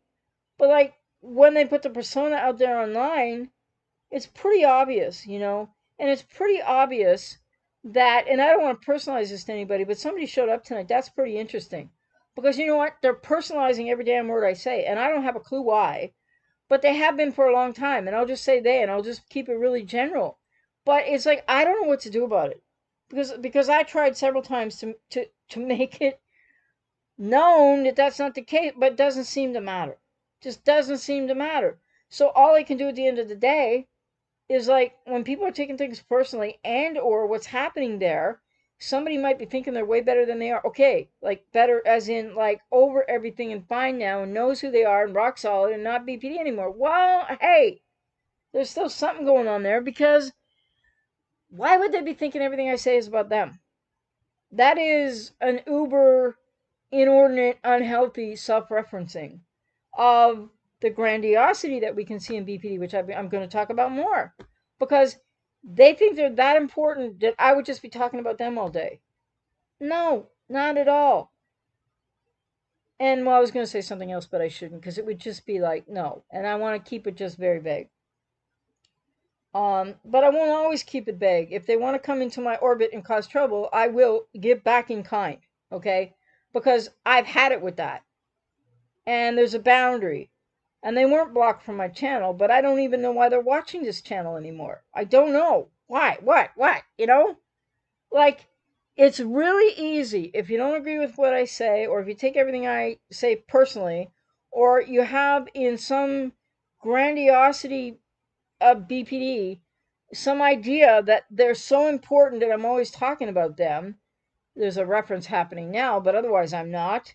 Then, there's nothing I can do to help them. So why would they still watch my videos? That's a question they have to answer for themselves, right? It's not my responsibility. And Sarah, we give Haldol to extremely agitated, aggressive residents. Well, I got a little agitated, but I wasn't that aggressive. But, I guess that's why he picked that from that day, because I would later be privy through the neurologist, who kind of made a mistake, I guess, in showing me some notes and kind of leaving them on the bed. But that's because I was there for a neurological workup, and I would be access. I got to read some of the notes that nurse had written that day, like really quickly, and it was like a bizarre story from hell. It wasn't what actually happened in that room, and I'm not saying that my behavior should be defended at that point. No, but she aggressed at me first, and I didn't use the same aggressiveness back to her. But she wrote it like what she did to me and then some. I did all to her. Like I had her up against a wall and I was dumping her against the wall. Just didn't happen. So, and if it happened, I would have admitted it. But yeah, you say potent drug. Crazy that they'd want to give it to you. Well, that shrink. I mean, it was 1970 friggin' 5 or 6, or it might have been 77 by then because, yeah, when I was in the hospital for that medical workup, I was like 19 or 20 and approaching my 21st birthday actually. Because I think I actually got some results from, I think at that time it was a CAT scan. Yeah. When the neurologist told me the results and I got to see the scar tissue and each of my temporal lobes from the traumatic birth, thanks a lot, Mom, you know what I'm saying? Um, that that was my 21st birthday. That was actually on my 21st birthday. And it was really interesting because this is just an aside, right? But right before the neurologist was going to come over and talk to me, and I was like just out of my room and at the nurse's station because it was a medical floor, etc. And he had another patient of his come up to him, and this patient had different issues, but might have had BPD too. I don't know. And he just turned to him, and he was really frustrated at the neurologist, and he said, "Listen, I'm gonna get to you when I get to you, but like, I just want you to know, you're a binge alcoholic, and we're gonna have to do something about this." And I'm like, "Oh my God, what's he gonna be like for me, right?" But it was a different situation, and he was actually really caring and very kind as he showed me the CAT scan results. And I had a, what do you call it? Well, I don't know if they called it a brain scan, but there was a CAT scan because it was before MRI machines, right? But he was really kind to me to explain because like I saw that stuff in my head and like and he explained it all very compassionately. So, but I guess he was a little annoyed with the guy who had the binge alcoholism problem. I don't know. Tommy, how do you see the earliest warning signs, red flags of BPD when dating, especially since they wear a convincing mask? Well, I don't think it's really true that people with BPD wear a mask. Like I'm talking about social media persona mask type thing. But in life, I don't think they really wear masks because Some people, I don't know, because Dr. Fox says pure BPD is only 7%, and that would be what I had, pure BPD. So I don't know that anybody today has pure BPD. Now, does that mean they really have all the things that they're diagnosed with? I don't know, because I think psychiatry's lost its frickin' mind, and it's all about giving more psych meds. But that I don't want to like say about people with BPD that if they have something co-occurring, but I think the diagnoses are overblown and added on to when in 1975 when they said BPD to me and I didn't know what they were talking about, and I would have low grade chronic situationally appropriate depression, as I would later figure out. I didn't know back then. Lots of anxiety, panic, which really wasn't about the BPD. It was about that I was sexually abused, really, to be honest. And the thing is, there was a differentiation there. But as I understood my experience way back when, it was like all of what I was going through. I mean, I never had any narcissistic personality. I never none of that. No bipolar. No. But they weren't doing that crap back then. And the agenda wasn't the same as it is now because there is an agenda amongst everything else. But the thing is, it was just looked upon and what I was experiencing, I just when I started to figure out what did they mean by BPD some years later, it still wasn't, starting to be some information out there, but still not a lot. Well, I just thought whatever that is, whatever I'm going through, that's that. You know what I mean? Like, but today they parse it and they slice and dice it, and they do it with an agenda to prescribe more psychiatric meds because it makes them money. So anyway, back to your question. Um, the earliest warning signs. Well, they're not really wearing a mask. That's what I want to say. But are they showing you who they are? Well, no, they're trying to be convincing. They're trying to be put their best foot forward. I don't even think it's intentional duplicitousness or trying to fool you or like others would say, oh, they induce you and they seduce you, and that's not true because when it seems to, I'm going to get to your question really, when it seems too good to be true, people often with codependency, you got to take responsibility for they didn't make you do anything, right? So I'm just addressing the last part of your question and comment there. That so they people with BP, I don't believe it's appropriate to say they love bomb because they're not the same as narcissists.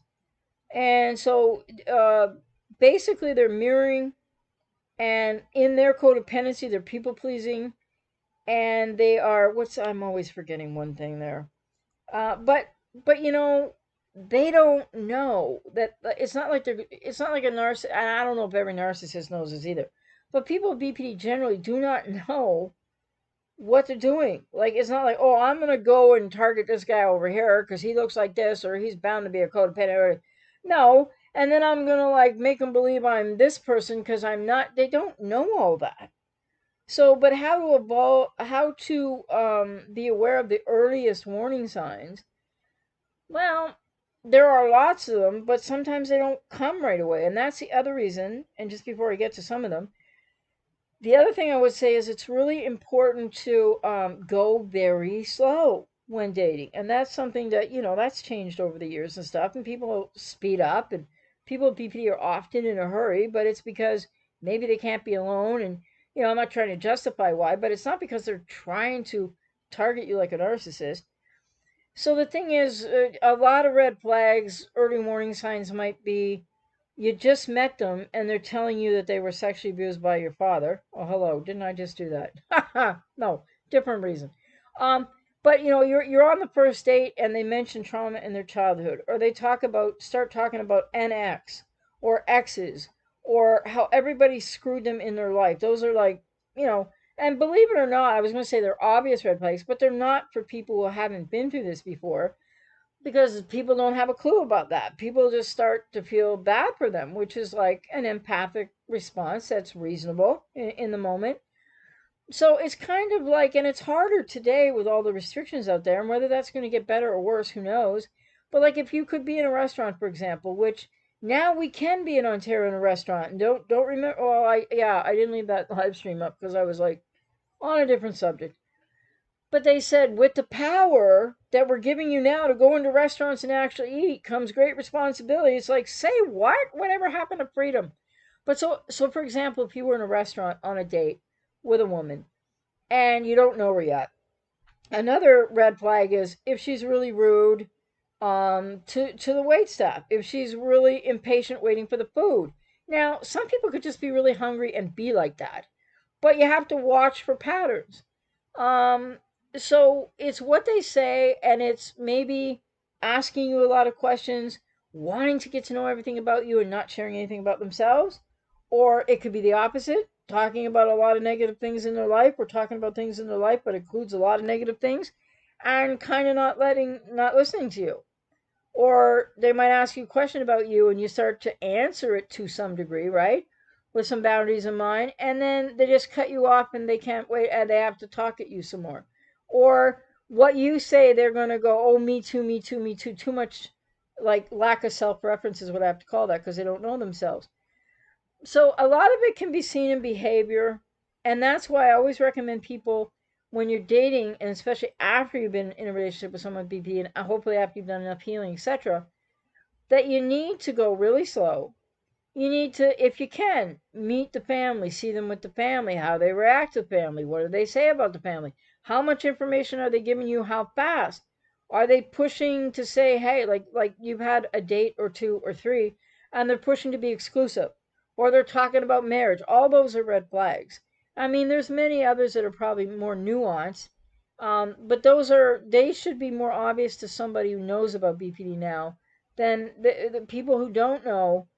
In the oh yes, idealization, mirroring, and the codependent people pleasing aspect of what people with BPD do in the beginning, the borderline siren song, as I call it, the all too good to be true, that's so fantastic that it breaks down people's ego boundaries, but people still have to take responsibility later on that they didn't make you have sex with them. They didn't make you, enjoy all the, so but yeah, that's the best I can do because there could be more nuanced things. And then yes, with people that have quiet BPD, look for maybe the exact opposite of all that I just said. Look for somebody that you have to ask 20 questions to get any answers out of.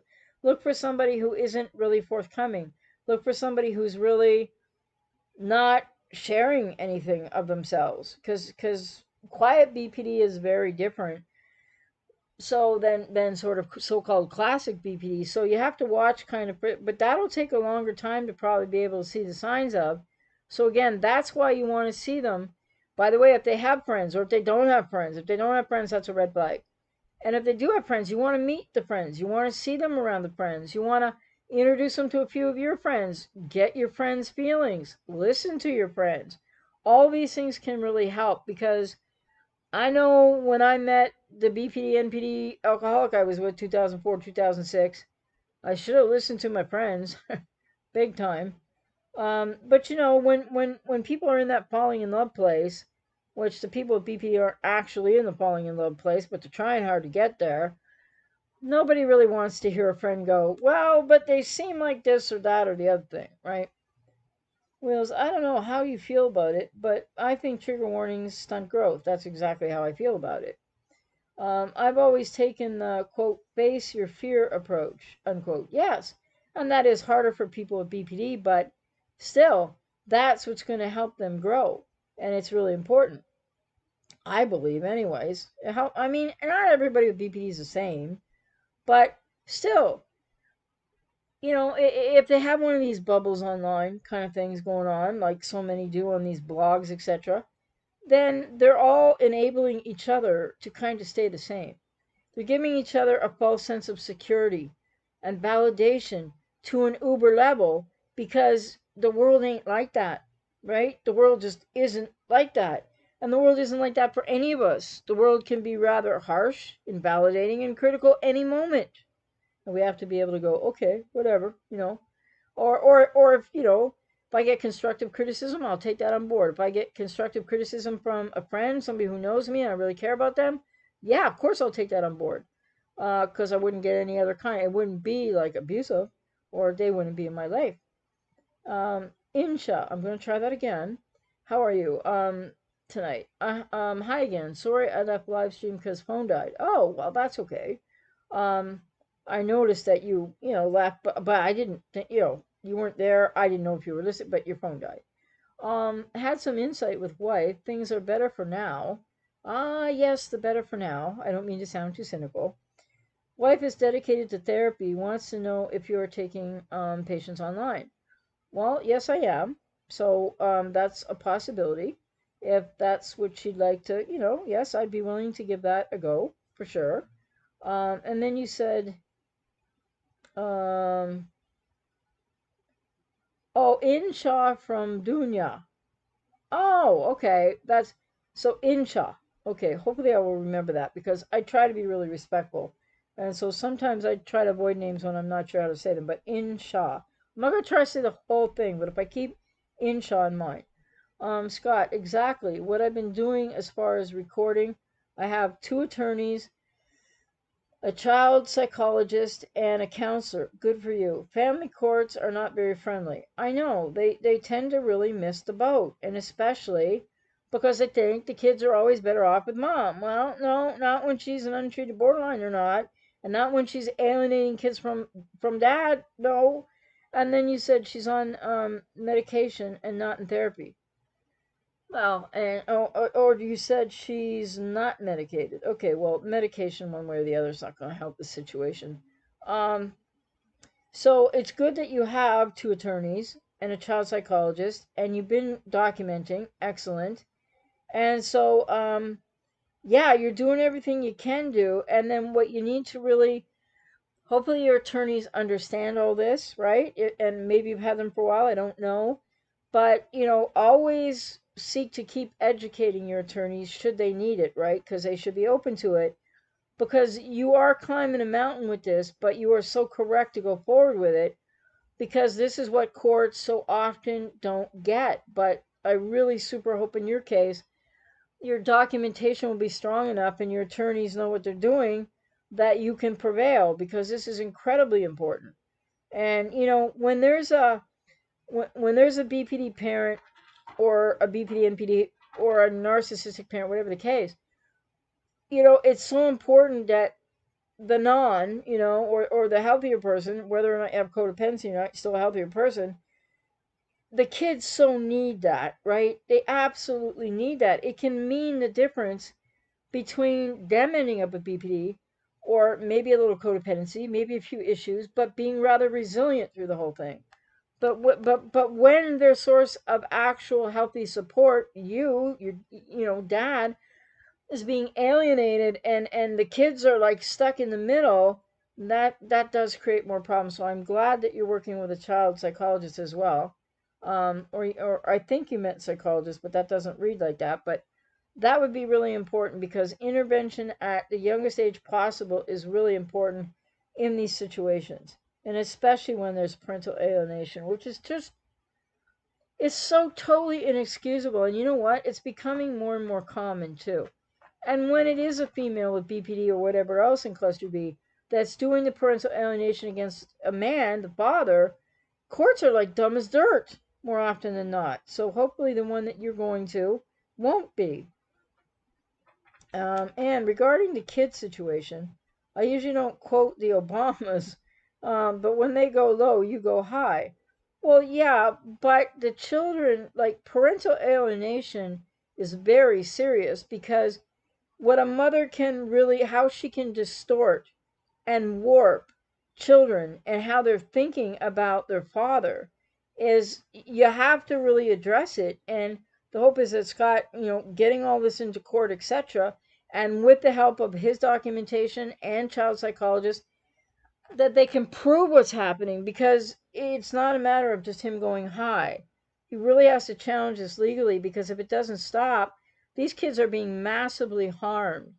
And it's just, it's got to stop, or the consequences. I mean, Scott is likely in a lot of pain and suffering over it, because he loves and cares about his children, and they deserve to be able to love and know him for who he is, not some distorted version of angry hatred of his ex.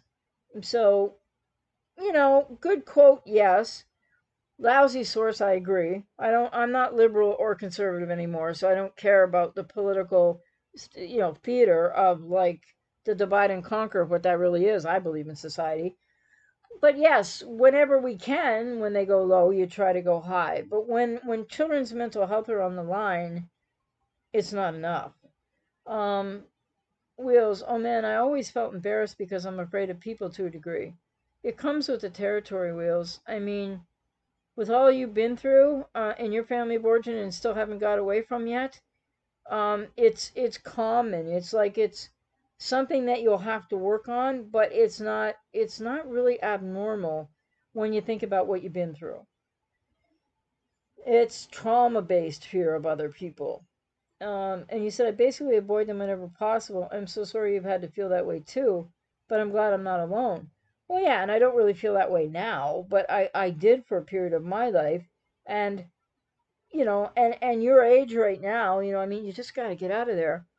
But back when I was your age for sure, and then for some years forward to that. And I remember it was not simple, but if you could just get out of there first, Wheels, that would be the hallelujah moment because then your journey and your process is going to speed up and it's not going to be easy, but that's what I experienced too, and it's like finding yourself even more, not that you totally lost yourself, and it's about finding that voice, right? The voice that they're always crushing, the voice that you really can't use because it's dangerous. When you find that voice, it's sort of like, I guess that's why I'm where I'm at today, whatever that means, just saying that humbly. But I have a voice and I can use it. And the last bastion of codependency for me to overcome was here online on this darn channel. And I'm just not going to compromise or give second chances to people anymore. So I'm not singling anybody out.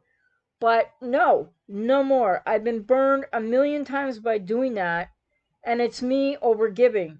And I'm not doing it anymore for anybody that has proven to me in the past in any way, shape, or form that, frankly, with all due respect to people, they don't deserve it from me. That's just me taking care of me. I'm not trying to characterize anybody else as anything else. So then it makes me look like a hard ass. And then people come trolling me and stuff. Well, that's tough then, isn't it? Cuz I'm not going to one more time go through that. And I've been put through it by, I'll be very vague, somebody several times. And did I find codependent in a situation with you? Oh yeah. And do I know that now? Yeah. And can I take it back? No, but I'm not going to do it again. Anyway, that's something to watch out for. If you tend to have, like, because I really walked out of that, it's like shadow self stuff, the shadows. I burst through the shadows of codependency in my life quite a while ago, but that doesn't mean I was perfect. Like I said, I wouldn't be in the relationship today that I'm in with this fabulous person I'm having a relationship with, because she even told me, like, if we'd have both been available, and we've been friends for like 30 plus years, but she had a partner for most of that time till her partner passed away, and then like what happened with me a year and a half ago or so ago, etc. Well, not with me, but how I was then. No, I don't know what to call it, but became instantly single. It's not the right thing to call it, but the point is, anyway, she said to me that if we'd have both been available, she would have been interested in me like 5 or 6 or 7 years ago because I was still really working on the codependency. So, but yeah, I've been having to work on the channel here because it's really hard, and people get all judgy. Um, Deb said, could you say anything more about hormones and BPD? Um, okay, I'll read the rest first. I had read a while back that hormones can indicate BPD in a person. No, I don't think they know that for sure. And there is some concern by the family physician with your daughter's hormone counts. Well, the only thing that they were saying to me about my hormones that the neurologist started was I was looking too male to them. I'm not that male looking, but yeah, I'm a lesbian, but I didn't know that then. But they were addressing, it had nothing to do with BPD because it started with my neurologist. I wasn't there with anything to do with BPD. I had another problem besides that.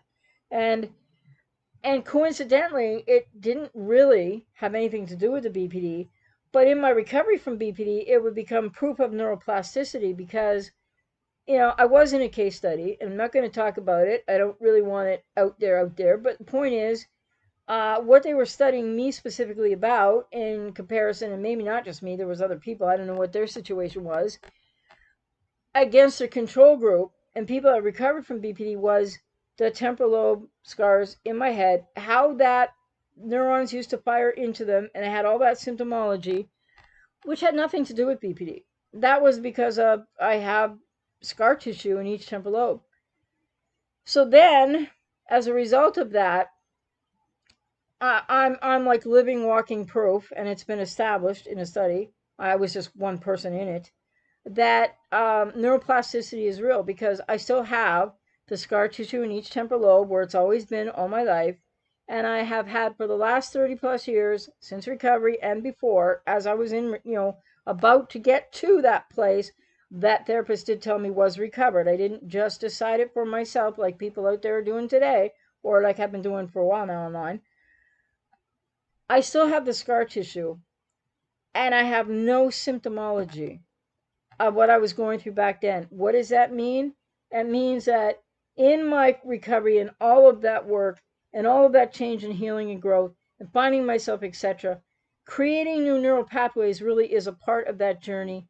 And it does it. So my trauma in the brain, that part anyway, had nothing to do with, you know, the trauma I was going to experience in my life because it happened in the process of my birth. But anything, any part of trauma that impacts the brain, apparently even in a birth injury like I got, or from the trauma in childhood for people with BPD, when you go through the entirety of the treatment and see it through to the end, the neuroplasticity is real. And I know I'm living proof of that because I have created new neural pathways. There's new like ages ago, right? So they're old now. But new clusters of neural pathways that then, they cluster together, whatever that word is, I can't remember. But then they cross the synapses different and all of that because I have no symptomology whatsoever that I had before I recovered from BPD, but like maybe didn't have about maybe a year and a half prior to that. And it was astonishing to me because it just simply disappeared. That's neuroplasticity. So back to the hormones.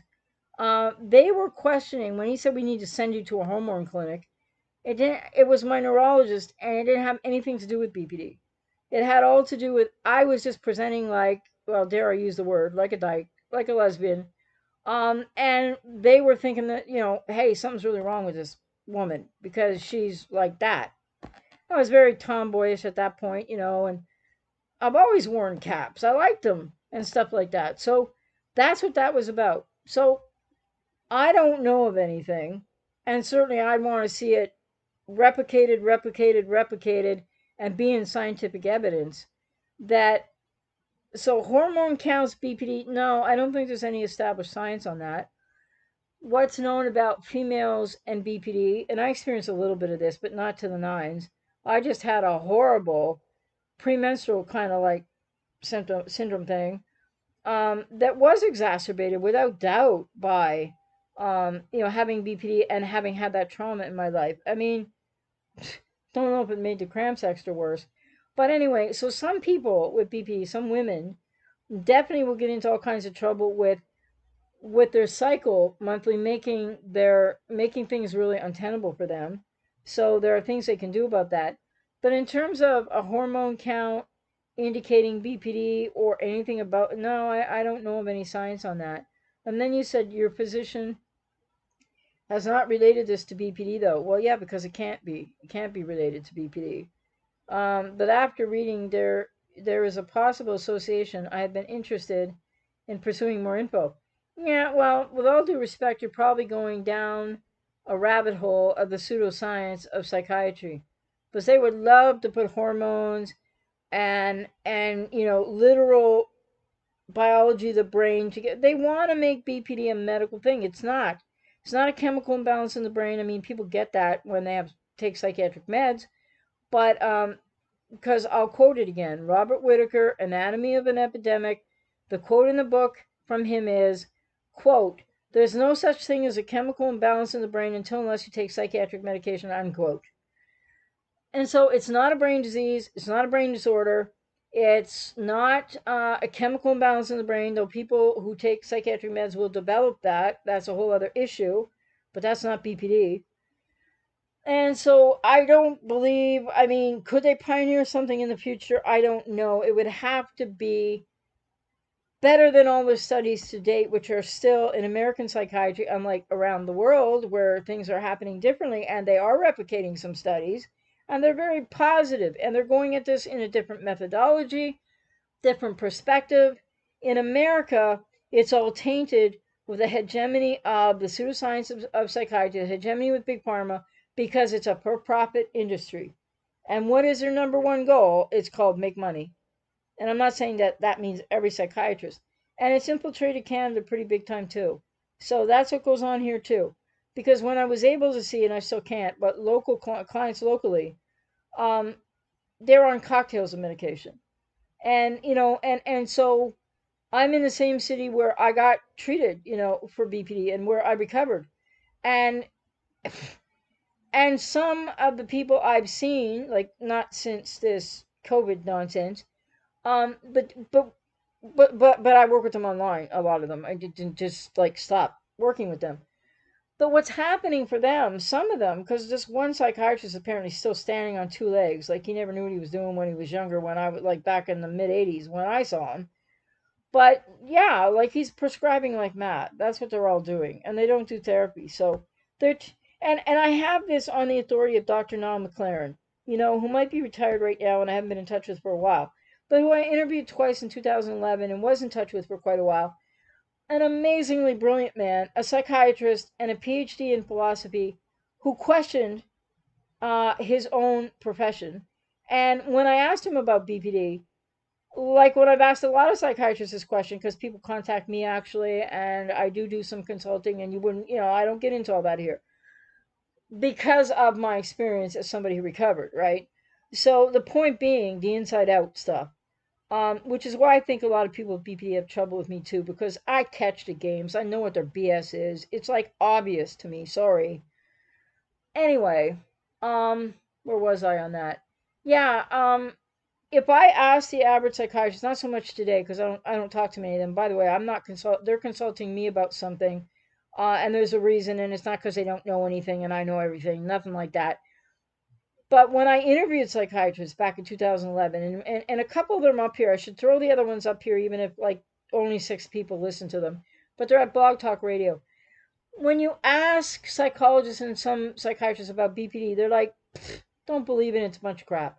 Like, they would not treat people, not every single one of them would treat people with BPD like what the pseudoscience of psychiatry does, you know?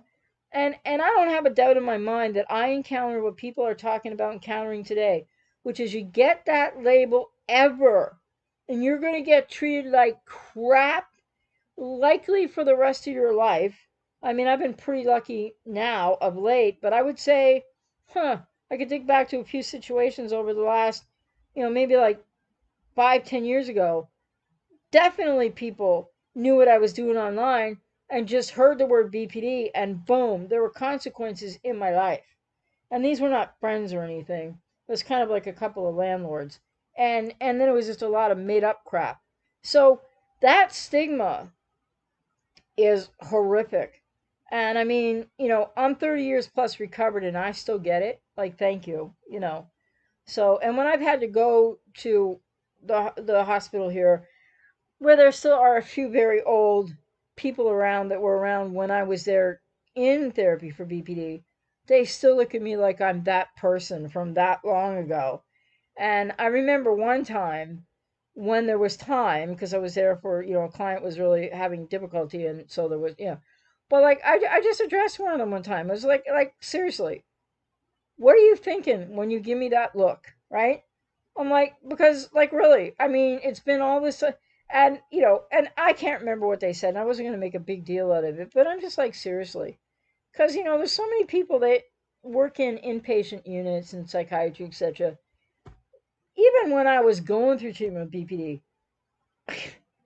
yeah, went to a crisis clinic way back, right when I was in the group therapy, and just encountered this. I don't know what she was, psych nurse, whatever she was, I don't know, who was burnt out and screaming at me about people with BPD, and I was just sitting there calmly. I was like on my way to recovery.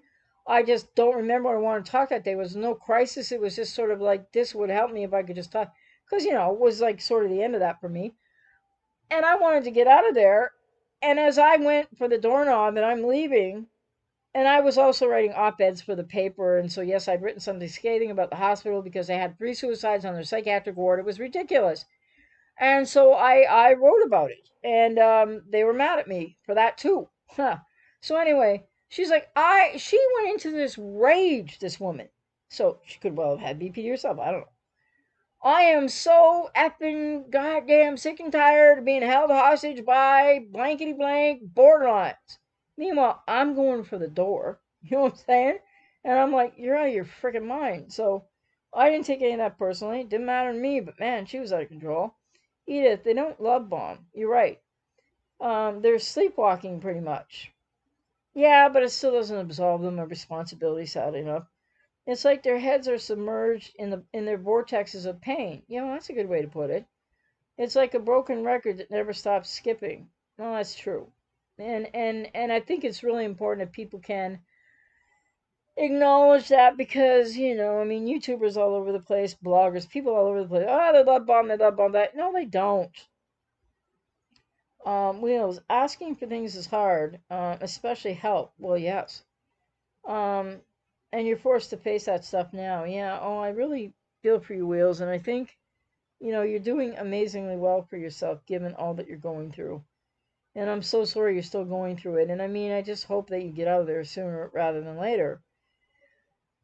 Edith, their heads are pretty much stuffed with madness. It's hard to clear the air. Well, yeah, and the madness really being about the pain and about the dissociation and about the trauma and how disconnected they are from that as something that happened already in the past. And that, because you see, it doesn't get internalized in the first couple of years. It can't be internalized when a person is an infant or a toddler because that would be, it's the fight biologically at a very young age for survival that will, without, it's pre-verbal and precognitive.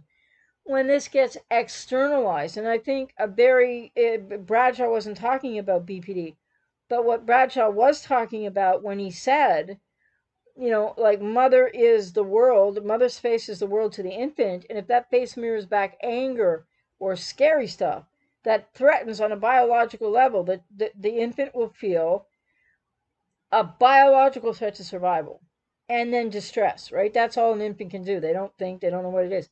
And Bradshaw described that anger and that fear as like, you know, you it has to be externalized from the infant or the toddler and it gets put beside oneself. And so then he said, so literally people are, quote, beside themselves with anger.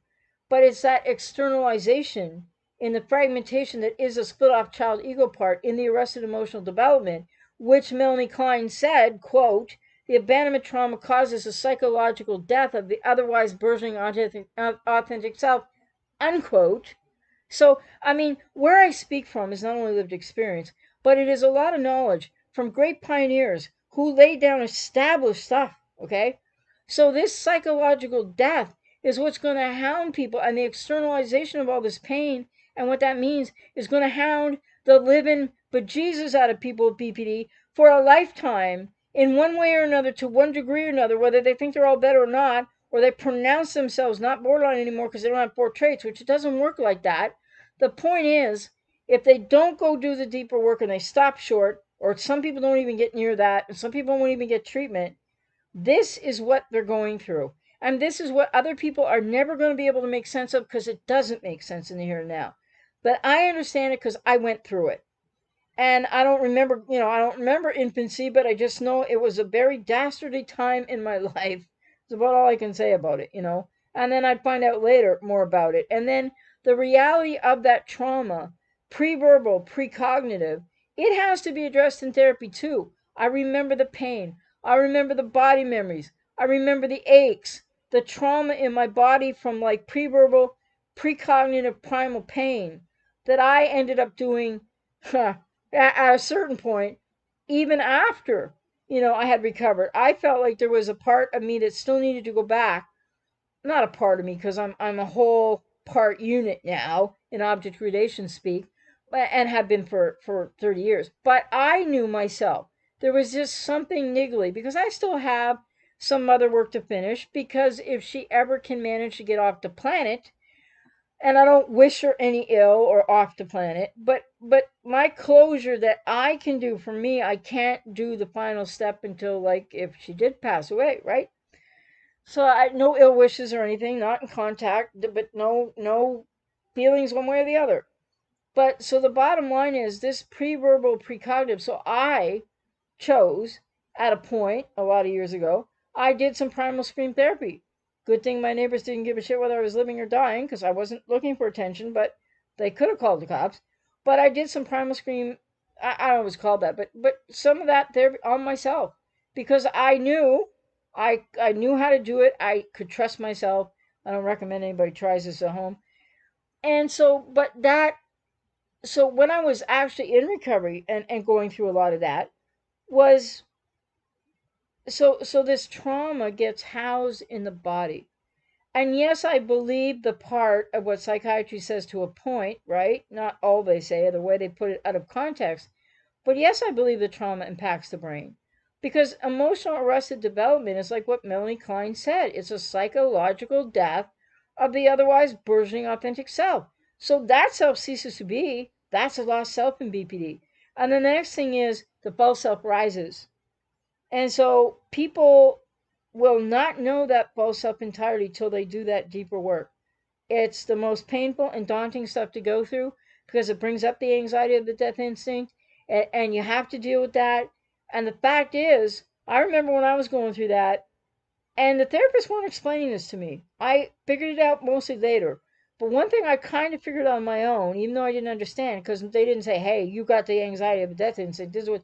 So I'm able to help clients with that today. Be able to identify it for them, able to help them through it, able to help them learn coping techniques through it, and to remember that they have already lived through that. But I liken that recovery process I went through to the reality of it was at its depth, at the core of getting all the way back there to find the self for real. It's like you have to take your world that's been turned upside down and you have to turn it right side up. And to do that, you have to go back through a total overwhelming experience of when you psychologically died to the arrested development of the loss of self. You have to go back through that one more time. And that's what I've alluded to in an ebook I wrote. And I think I have an article out there or a blog somewhere. One more abandonment in BPD is the road to recovery, or something like that, because that is what that is. You have to abandon your false self in a sense, although it works a little bit differently than that, to because there can be no formation of self in people with BPD until they can do all this work, get under all those defenses, yes, the agony and the hell of it all, get through re-experiencing that psychological death, and get over and through that to welcoming in a part of self. And then that part of self isn't even internalized yet, because in psychodynamic therapy and what I do with clients, I have to form the container of that self for the client with BPD first. And then, it's hard to explain the whole process. But then they start to identify, and there's transference, right? And then they start to get a sense of that, but I'm holding it for them, if I could put it that way. And then when they are ready to start to internalize it, that is when you've worked through the worst of everything and you're now starting toward the upswing of the process to recovery.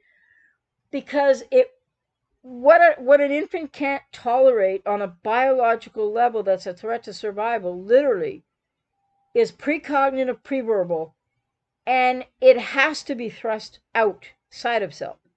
So people with BPD that think they can help themselves through all this esoteric woo-woo stuff, and they really know who they are, and it's solid and it's foundational and it's actually entirely who they are.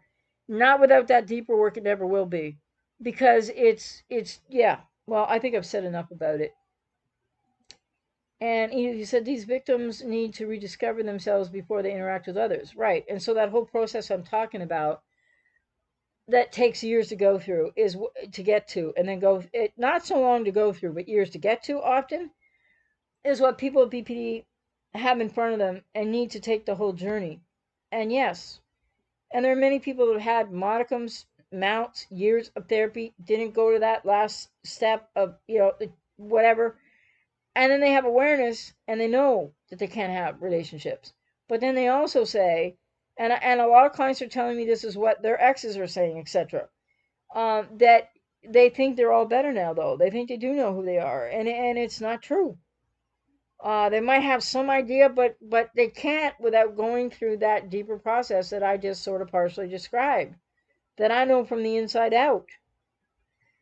Um, and that wasn't different for me or special for me or anything. I just stuck with it and went through it. And yeah, I thought it was going to kill me every day, but it didn't. Guess what? Made me a lot stronger. And I think everybody with BPD does have that strength, the depth of that strength inside somewhere that they're unaware of, to really get into that process and stick with it and go through it.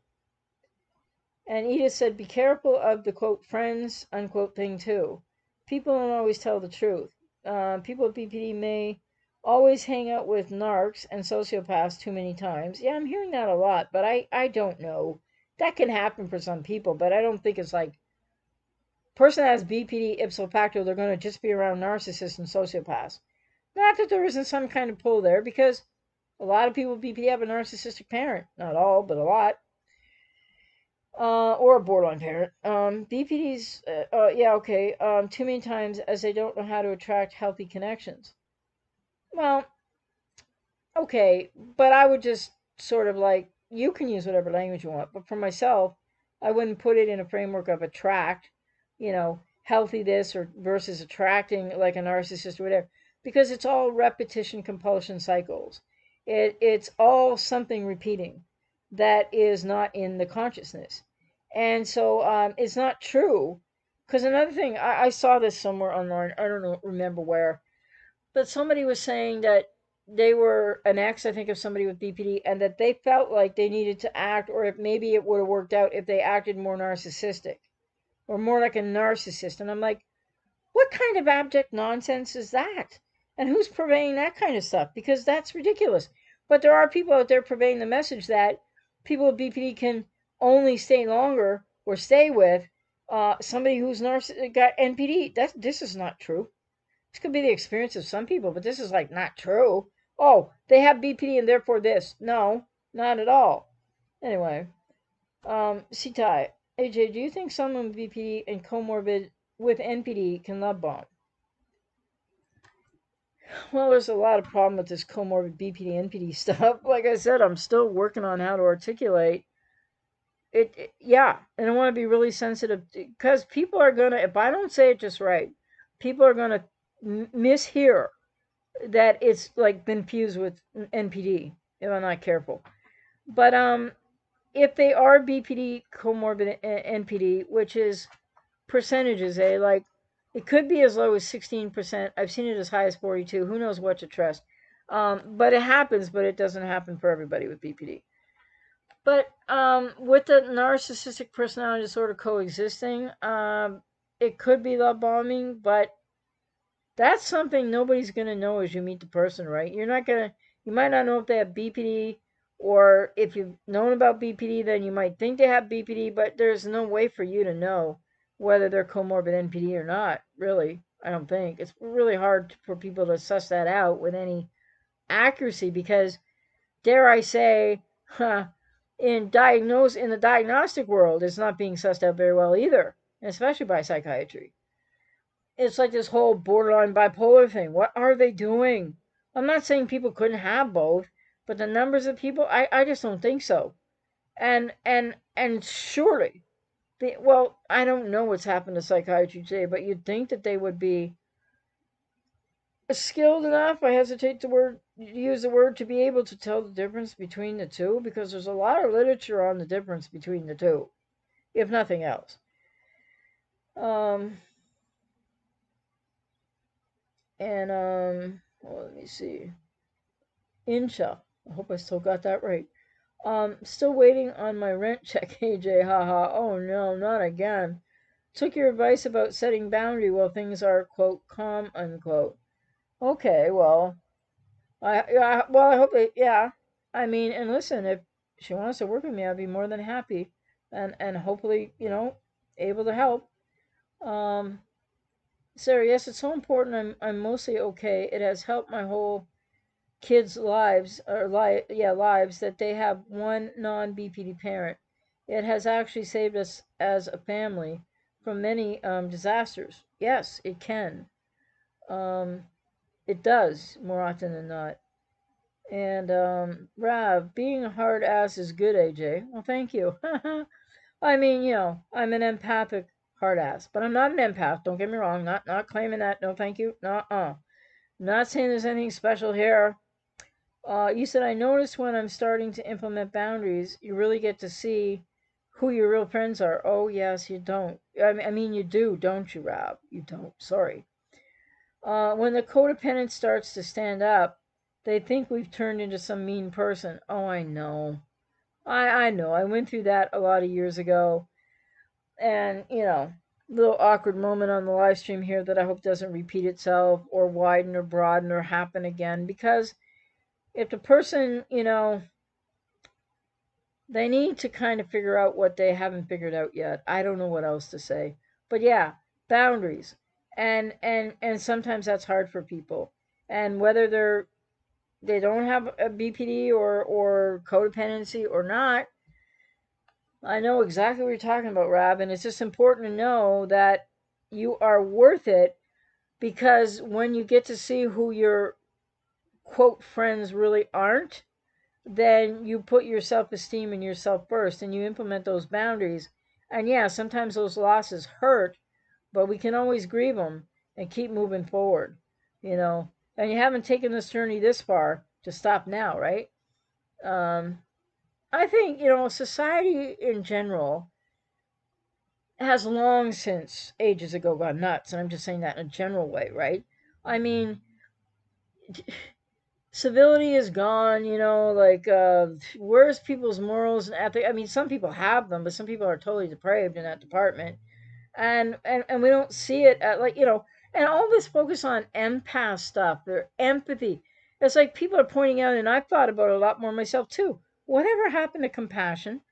Why is the focus so much on empathy? Because empathy is healthy empathy is one thing, and the rest of the narrative of empath and empathy is really problematic. I think in every which way. And I still can't get over that newer channel.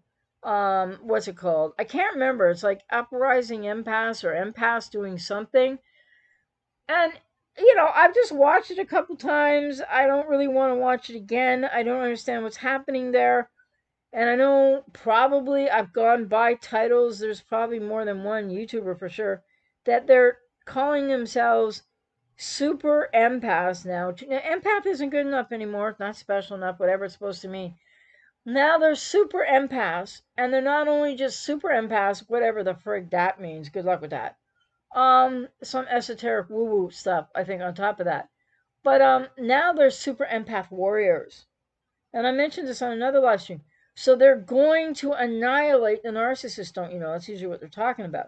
And I'm like, oh, that sounds like a really empathic thing to do. Yeah, that's what I would expect from a super empath all day long. Like, what is this stuff? You know what I'm saying? And it's like, people BPD. I guess that video got buried in mine. I should have not done it on the balcony. Noisy, and people don't want to listen to it. But the myth of the borderline empath, and I'll say that from now until the end of time. It's a myth. They have, they might feel a lot. They might have a lot of empathy, but where does it go when they're pummeling the living crap out of somebody emotionally and or literally? Where does it go? When how can they be an empath and then that? You know? Anyway, escapism is what that is, and special victim status. I'm sorry. I just, and shame on the professionals who are writing books supporting this crap. And the twin flame nonsense. Oh, it's even worse in the narcissistic abuse community. Wheels, AJ, you're definitely right. Well, I don't know, right, wrong. I have my opinions. I have my reasons for them.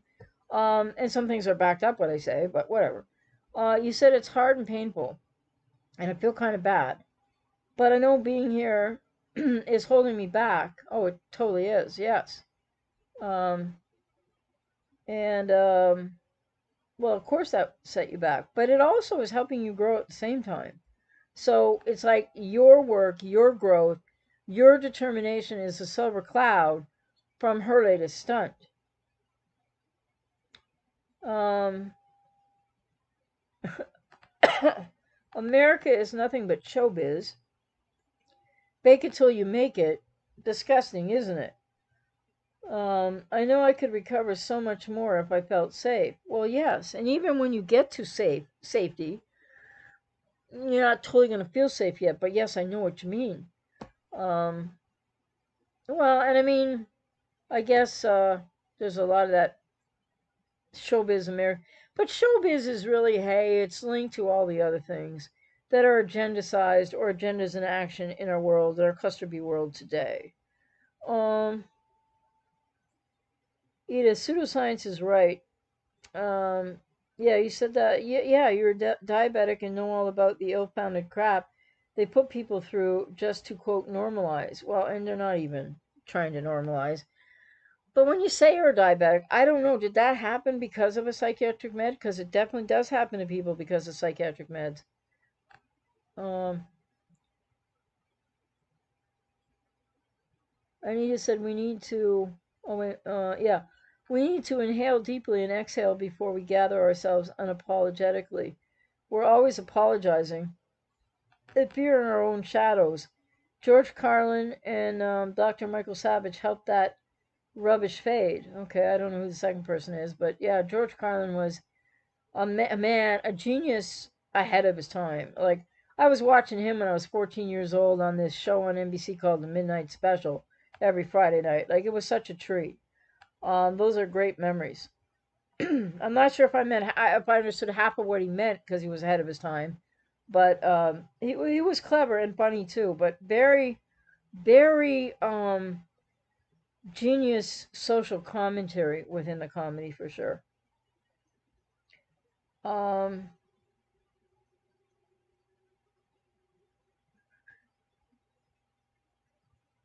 oh yeah, we have to face it now, Wheels. Absolutely. Um, and Edith, I love your transformation analogy. Everybody smiles, daydreams, and does all they can to avoid life. Yes, I tell everybody else to suck up the pain and deal with it.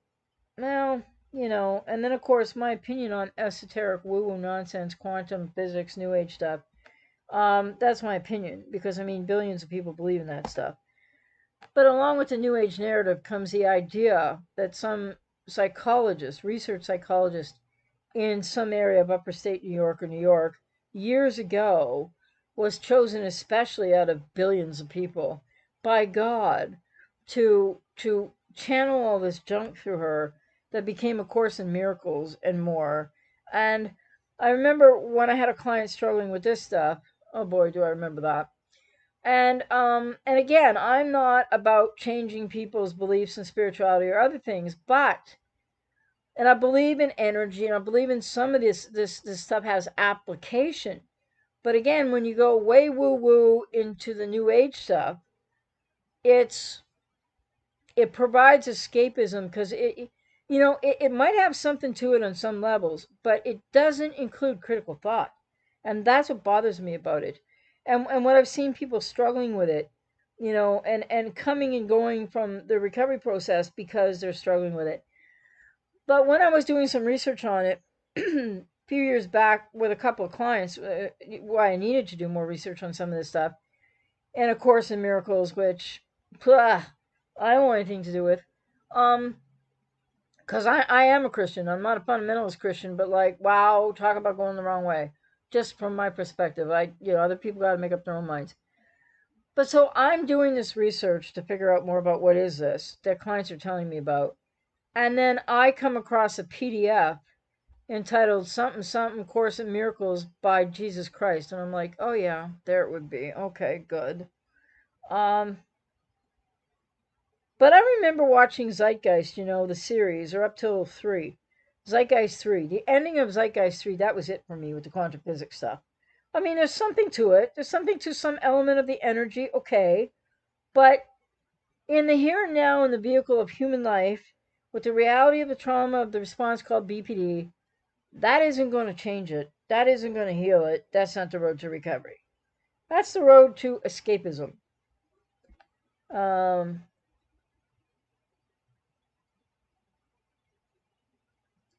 he said, no, don't become the narc. Well, somebody out there was talking about that's what they think they should do because I guess there's information circulating out there that is erroneous as all get out of here, but that, people with BPD will just stay with narcissists all day. Or I don't even know what a flippant sociopath is really because it's a misnomer. They're psychopaths. But the thing is, or a psychopath, it's not that some people with BPD don't get into these relationships, but I've also heard sources here and there say, or write, or have read that. How did it go again? It was so crazy, so inaccurate, so unfortunate, so misinforming, so not informing at all. I'm just trying to think now. BPD would stay and are attracted to narcissists and psychopaths. Wait a minute. It should come back to me in a minute, I hope. Um, oh, yes. This notion that a person with BPD, let alone a quiet borderline, I've seen this in many areas written about on the internet, on those sites I won't mention. Geez, I think I have a phone doing something, but I don't know where it is, and I just feel it. But never mind. Hope I didn't lose my train of thought to that. Um, yes, this idea that people with BPD and quiet BPD even will have narcissists for lunch all day long. Like, say what? No. No. Just absolutely not true. So there's a lot of information out there. You gotta parse it. Gotta be, discerning. But a lot of people just swallow that stuff whole, and well, you know what? That's their business, and I don't have any codependent need to do anything. I can't do anything about it, but I can at least say here that's ridiculous for what it's worth. People resonate. Maybe they come by and hear me, and maybe they think, okay, well, let me. I just encourage people to think about it. If you've heard some of the stuff that I would call nonsense, just think about it. You don't have to believe it just because I say it's that, but it's just not factual information. Quiet borderline's gonna like devour a narcissist. Yeah, right, sure, okay. Not that all the narcissists are all the same narrative is accurate either, but I won't go there right now. One thing at a time. Uh, I don't even know if that would help Edith, really. Well, yeah, largely people don't read anymore. Some people do, a lot of people don't.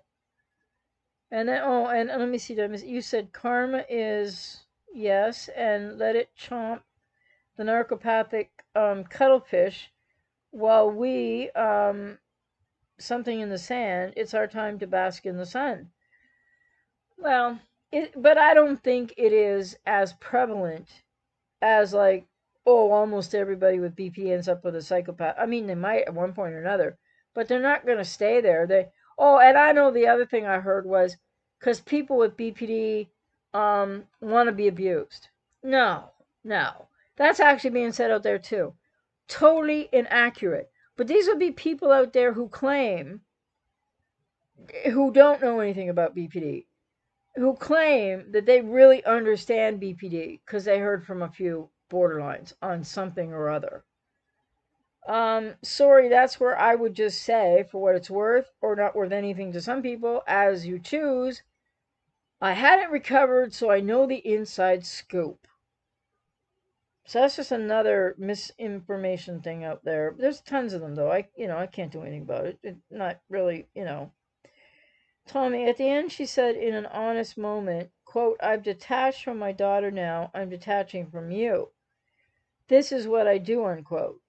How can fear of abandonment turn to fear of engulfment? Those fears are opposite. Well, yeah, but so is everything in a person with BPD's life opposites. It's the black, it's the white, it's the idealization, it's the devaluation, it's the good, it's the bad, it's the approach avoidance conflict. It's the I'm too close, fear of engulfment, I gotta detach, I gotta get away, and then fear of abandonment, back and forth, back and forth. That's at the heart of the whole problem, why people with BPD, and then some, there's other issues, but that's kind of the core of why they can't tolerate getting close. And they can't, and then maybe some develop the ability to be alone, and through some therapy they will, be able to like kind of deal with the fear of abandonment to a point. But if they get back in a relationship, nah, engulfment comes back in a hurry, and fear of abandonment, or because they haven't resolved stuff. But the fears are only opposite in BPD reality, if I can put it that way, Tommy, to the extent that they live in opposites, right? So they live in a dichotomous quote reality unquote. Edith, the new age stuff is deadlier than, yes, that B thing. It's choked out our common sense. Well, it certainly is. Would you agree? I don't know. There's no critical thinking there, and whatever it is or whatever it might do for people or whatever they got going on is their business. But the one thing I know is it's not a recipe for people with BPD to get more found, or it's got no efficacy in helping. In fact, they'll just lose themselves more, or they'll develop another kind of persona or partial identity through all that still isn't the actual real self. And it's escapism, because all that new age esoteric stuff is all warm and fuzzy, feels good, I guess. um Edith, all people want to connect to something, they just don't know what. Well, yeah, but I think obviously it's better in life to rather think things through about what you're connecting to or not, right? I mean, and we're not all going to agree on what that is, obviously. But, I just know as a Christian that New Age is anathema. And the other thing is that okay, so I'll say it, what the hell? With the New World Order and the One World Government, which is upon us right now with the fascism, etc., and the tyranny of the and the wear the masks and the do this and the do that. And I'm not saying people aren't getting sick, but like, I don't know. It's all pretty like, to me, suspect. So with all this going on, um, what was my point there? Geez, new age stuff, yes. Um, I mean, we're being gaslit in the macrocosm, right? By narcopathic corporatocracy, technocrats, the elite, whatever you want to call them. So yes, with the new world order, the one world order, one world government, they want a one world religion. And guess what it is? It's a pseudo religion called New Age. Why would it be called New Age? It just kind of fits with New World, New Order, Novo, whatever that second word is. It's anathema to Christianity, and in my humble opinion, in my belief anyway, for me, it would be, as a Christian, it would take you from where you hope you are, in faith based and in spirituality, to the dark side. That's where it will take you. Just as probably the Antichrist or whatever, however somebody else might explain that in some other vehicle of language, is absolutely here and is absolutely going to, and probably within this, and by the US election coming up this year, selection shit show, we're going to see something rise up that looks new, that looks fresh, that looks like a relief from what we're going through right now. It's going to be the Antichrist. And is the Antichrist? I don't know. I always thought the Antichrist would be like one person, but it might not be. So people have to be, whatever your spirituality is, whatever you believe or don't believe, you've got to get to discernment. And not only spiritual discernment, but critical thinking with that spiritual discernment. Because normally we don't match our spirituality, we don't experience our spirituality through a lens of critical thought. But we are living in an age of massive deception. And this is prophesized in Revelation. So I'm not here to say this is the moment, these are the times, but it could be. And all I'm saying about that is people really need to get their stuff together, get right with whatever you need to get right with, keep practicing that spirituality. And I just happen to believe that the New Age is the New World Order, that they want a one world religion, because I mean, I can't even hardly mention I'm a Christian here. And I want to talk about that in some other ways, but not to impose it on anyone who wants to choose something else for themselves. But we are being shut down and we are being oppressed and more and then some, because the next thing that happens is persecution. And that's happened in the history to other, and it's going to happen. And of course there's going to be another religion it doesn't happen to, but don't mention it here, don't say that word. And there's a lot of evidence out there for that too. So, and I'm not talking about Islam when I say that, by the way, or Buddhism. Um, oh yes, good night, Natalie. Yes, well, early to rise or something, like I wouldn't know because I'm not early to, early to whatever, See, I don't even know what the saying is because I'm a night owl. Woo woo. Edith, we left Bizarro Land and landed in comic book land. Well, yeah, but a pretty dark comic book. We cannot alpha transit ourselves from reality. Well, you said that's for the narcs, but guess what? That's what they're trying to do to us right now. So it's I don't know if I have it here. Wait a minute, I might, cause I can't find a lot of use for it. Let me see. Because what they're aiming for and what is afoot is coming up in just a minute. I have a delay here. Maybe you're seeing it now. Transhumanism. And as these words progress, it goes from people, woman, to humanoid, and then to the word transhumanism. And that is definitely afoot in our world today. Um, yes, they are after the soul, wheels. And they know they can never completely destroy our humanity physically. So they're trying with all their might to destroy it spiritually. Yes. And the gaslighting and everything that goes on in the meantime with that, and all kinds of things. I always forget to push my little goodie buttons here because I have different stuff, you know, locked and loaded to go. But I don't know where this is at. I'll let it finish once more and then try to.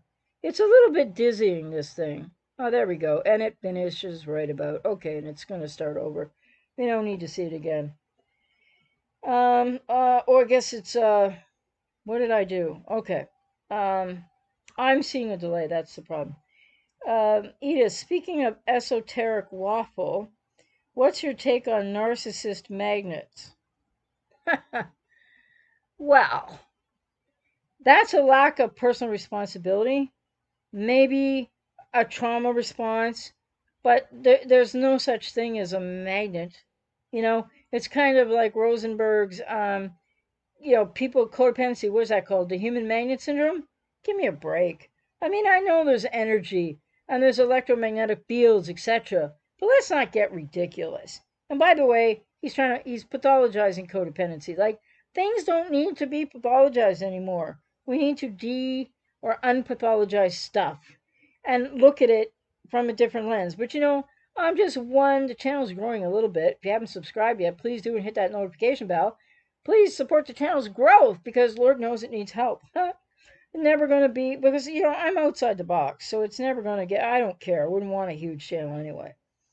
And Edith, you said The Madness has a well-known author called, oh yeah, I haven't heard that name. Don't drink, eat, or swallow when you read the jive she authored. It's too hilarious to not snicker. Oh, I hear ya. I'll have to reference that. I'll have to check that out. Wheels, I'm almost sure this new age thing is an they're pushing for a certain reason. I think it does far more good than harm. Sorry, I just totally read that backwards. For far more harm than good. Sorry. Wow. I'm getting a little tired, I do suspect. So anyway, very true. And because, it rose to popularity in the 70s and it's been getting more and more popular. And, I mean, just search for esoteric. I mean, it includes astrology too, but like astrology to me is something that, maybe there's a little something to when you're born, a little bit of this and that, but I wouldn't like let it define me or my life because actually when I was at university, I think I was only about 18 or something, somebody did my whole astrological chart. And I'm very happy to say that a lot of things, even things that were supposed to be extra specially wonderful, like I was going to be uber like famous and some kind of super important, which I wouldn't want that anyway, thank you. That never came true. And other things I said never came true. And not that I was banking on it, you know what I mean? It was just like, oh, okay, that's what that says, supposedly. Okay, whatever. Um, Rob, Louise, yes, Hay books are the worst for woo talk. Barf, you said. Well, yeah. And I mean, the answer to negative core beliefs, etc., is not just simply affirmations. I mean, if you have a mantra, affirmation, some part of a poem or quote that helps, good.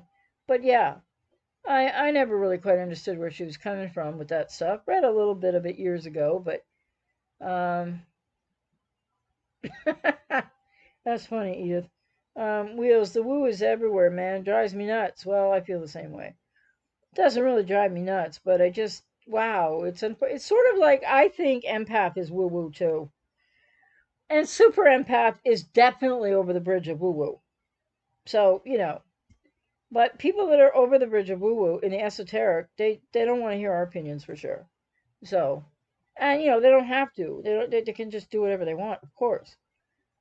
Um, Tommy, what's approach avoidance and object other? Oh, well, approach avoidance is a conflict that people with BPD are left due to the fact that they have arrested emotional development by the age of 2, so they don't get to what's called the rapprochement phase, which is when a child naturally going through the early stages of childhood development learns how to move in and out, how to, go around the corner and be in another room from mom, and then run back and see mom still there, and they learn what then in a healthy way when somebody develops through these stages of early childhood development, reasonably well. No kid's life is perfect. That's learning object constancy, object permanence, actually. And that's learned after the age of 2, late stage 2 into 3 or 4. And kids practice that with if they don't get arrested emotional development before. So the okay, what was your question again? So approach avoidance is a natural conflict in early childhood development, like I said, that comes after. So people with BPD don't get to it before the self is lost and the arrested development happens, emotional development. So it's a conflict for every child, but when things are going well, right, or reasonably well, or there's no arrested emotional development, then it's like this process of learning to move in, move out, run away from mom and mom's still there, go in the other room, come back. As a child, late stage 2 is able to, and well, walk around better, start to run. A 3-year old, a 4-year old, autonomy, and so this is like a bit of a conflict in and of itself, but it resolves itself when children get through those stages of development, right? And they learn object permanence. In other words, mom's in the kitchen, I'm in the basement, I'm playing with my brother, whatever, but they know that mom's in the kitchen. Whereas people with BPD don't have that. And that's why the fear of abandonment and on one side and the fear of engulfment when they're too close. And fear of engulfment, I have a lot of ideas where that comes from. I'm probably going to go to that into that in one of my in-depth video series because I know exactly where that comes from and what happens. So because it's approach avoidance, arrested emotional development, what happens is loss of self. So there's no self object to have reference for the other person as object because there's been interrupted attachment for most people in the 75% with BPD. And then when that happens, mother gets part of the original split. It's an internal split that happens for survival, but mother gets split into good, bad, object. So that's where it all begins. So mother is object other to begin with because, as Bradshaw said, mother's face is the world to the infant.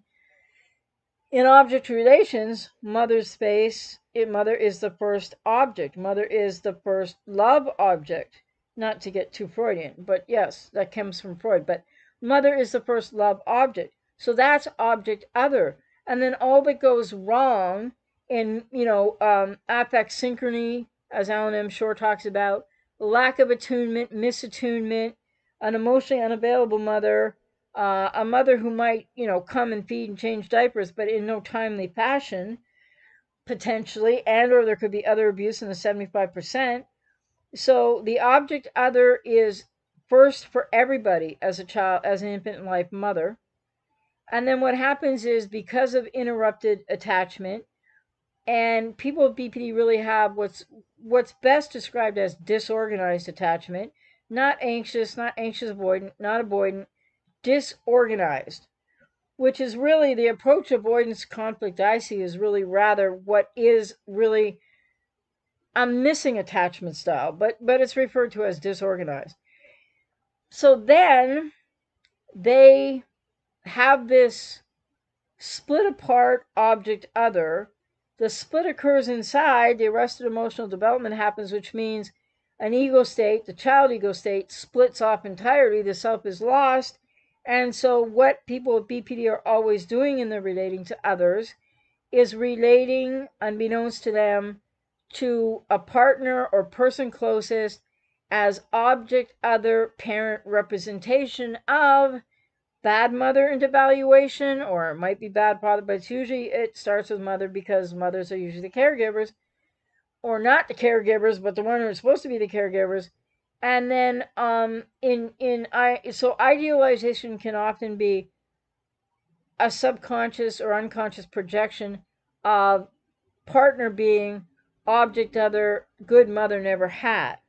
So this is where, when I talk about the way that borderlines can't love and don't attach and don't see you, they don't, because they're seeing the parent through you. They're seeking identity through you. So what they're doing is externalizing out the internalized inner critic from that parent, and they've lost a part of self. So it's ego fragmentation.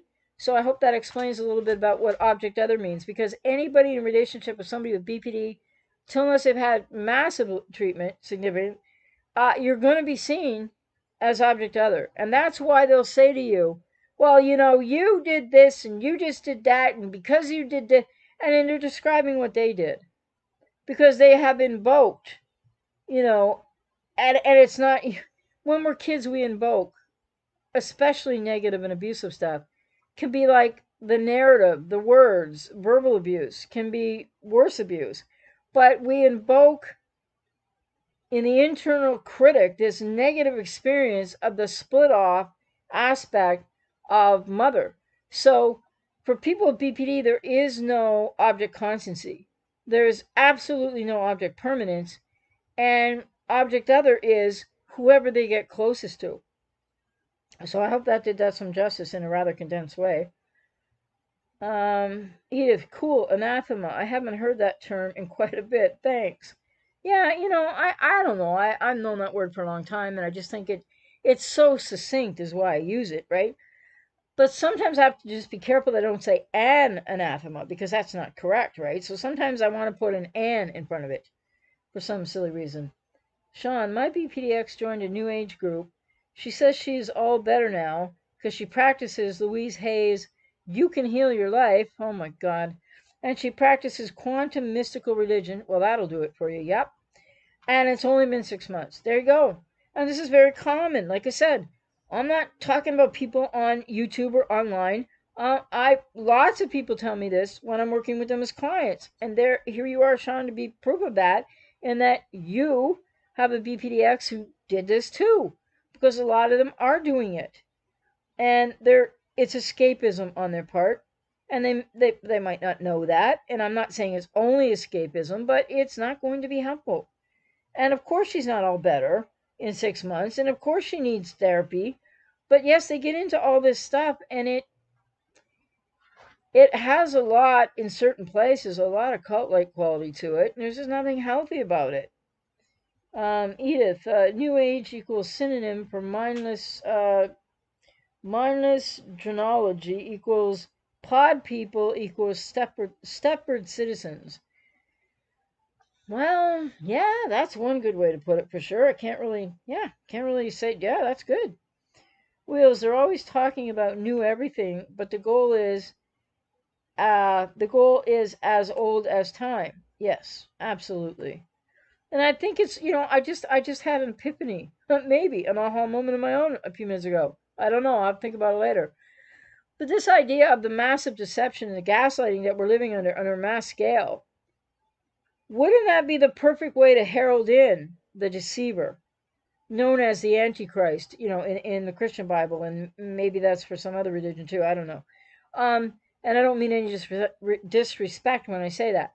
I just don't want to talk about a certain other religion at all. Thank you very much. With no disrespect to anybody. So shut up now. Um, but yes, what better way but to be gaslighting and deceiving us all over the place, as has been going on for decades. I mean, TV was another TV programming. Here's your program TV guide. Yeah, sure. Okay. And the movies and the Hollywood connection and all of this and all tons of other stuff that's going on. The bottom line is, um, yeah, I hadn't thought of it that way before. So, amongst all the other reasons for this gaslighting and this, all these, operant conditioning type movies to try to desensitize us to what they're doing and what they're actually bringing forward and have been, like The Matrix, The Truman Show, all these movies and more, many, many more. Logan's Run, just I don't like those genres much. I can't think of a whole bunch of them. But I would say Star Wars is in there somewhere, and a lot of them are. And that was operant conditioning, gaslighting at the same time as inculcating programming, because what they're doing is, I get it now. These Lucifer worshippers, right? Ugh, gotta spit that out. Um, they are inverting everything. The world is upside down, and what better way to usher in the great deceiver?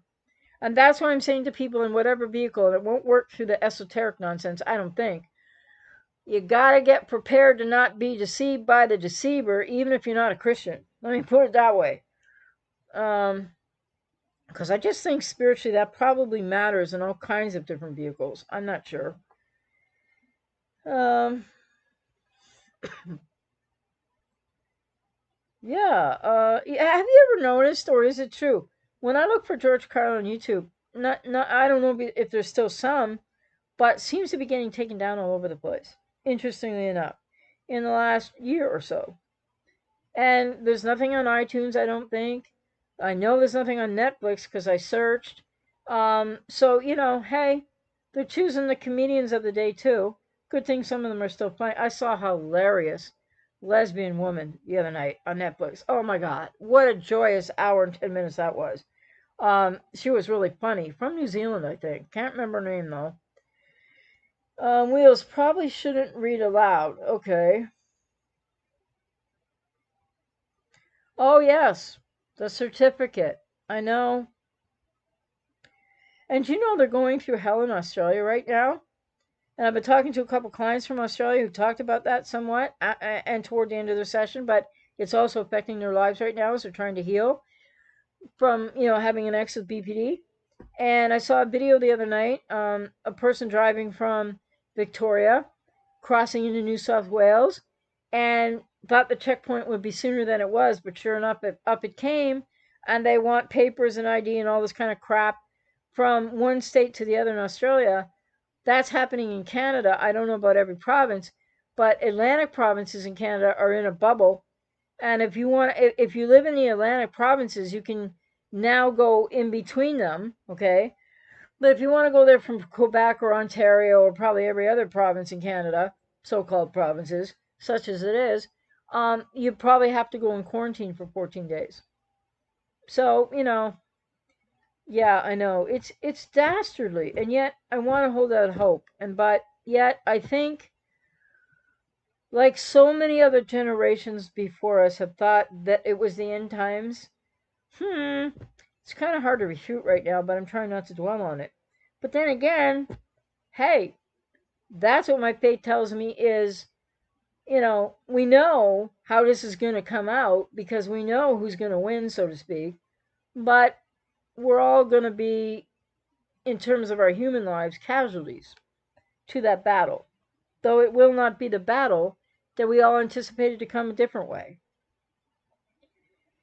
And Will said, I've been finding some really interesting, in quotes, stuff for a while. A lot of alphabet soup agencies are definitely messing around with the spirit world. Oh, yes. Yes, yes. Sovereign Dirt, 2 thumbs up. Thank you. Susan, are BPD men dangerous to kids?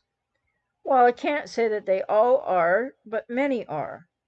So you'd have to really look at, if you're asking that question because of your own situation, you really need to think a lot about what is that BPD man like and what do you know about them, etc. Because, as I said earlier, more often, statistically, probability of men being much more dangerous with BPD to be physically acting out and or worse than women. However, there are women that do that too. And then the other thing is, this is where pseudoscience of psychiatry is having a lovely misogynistic patriarchal field trip into La La Land, because this is where they now say that BPD is not always, but maybe in some women, the female variant of ASPD. Poppycock, I say. Poppycock. Because you can't make it. Why can't you just diagnose a psychopathic woman straight up as a psychopath? Like, what is that? Reverse misogyny and patriarchy to chivalry? It's narcissistic narcopathic mumbo jumbo. But yes, BPD men often, not all at all, but some are going to be very dangerous. And then it's how do you figure out who's who?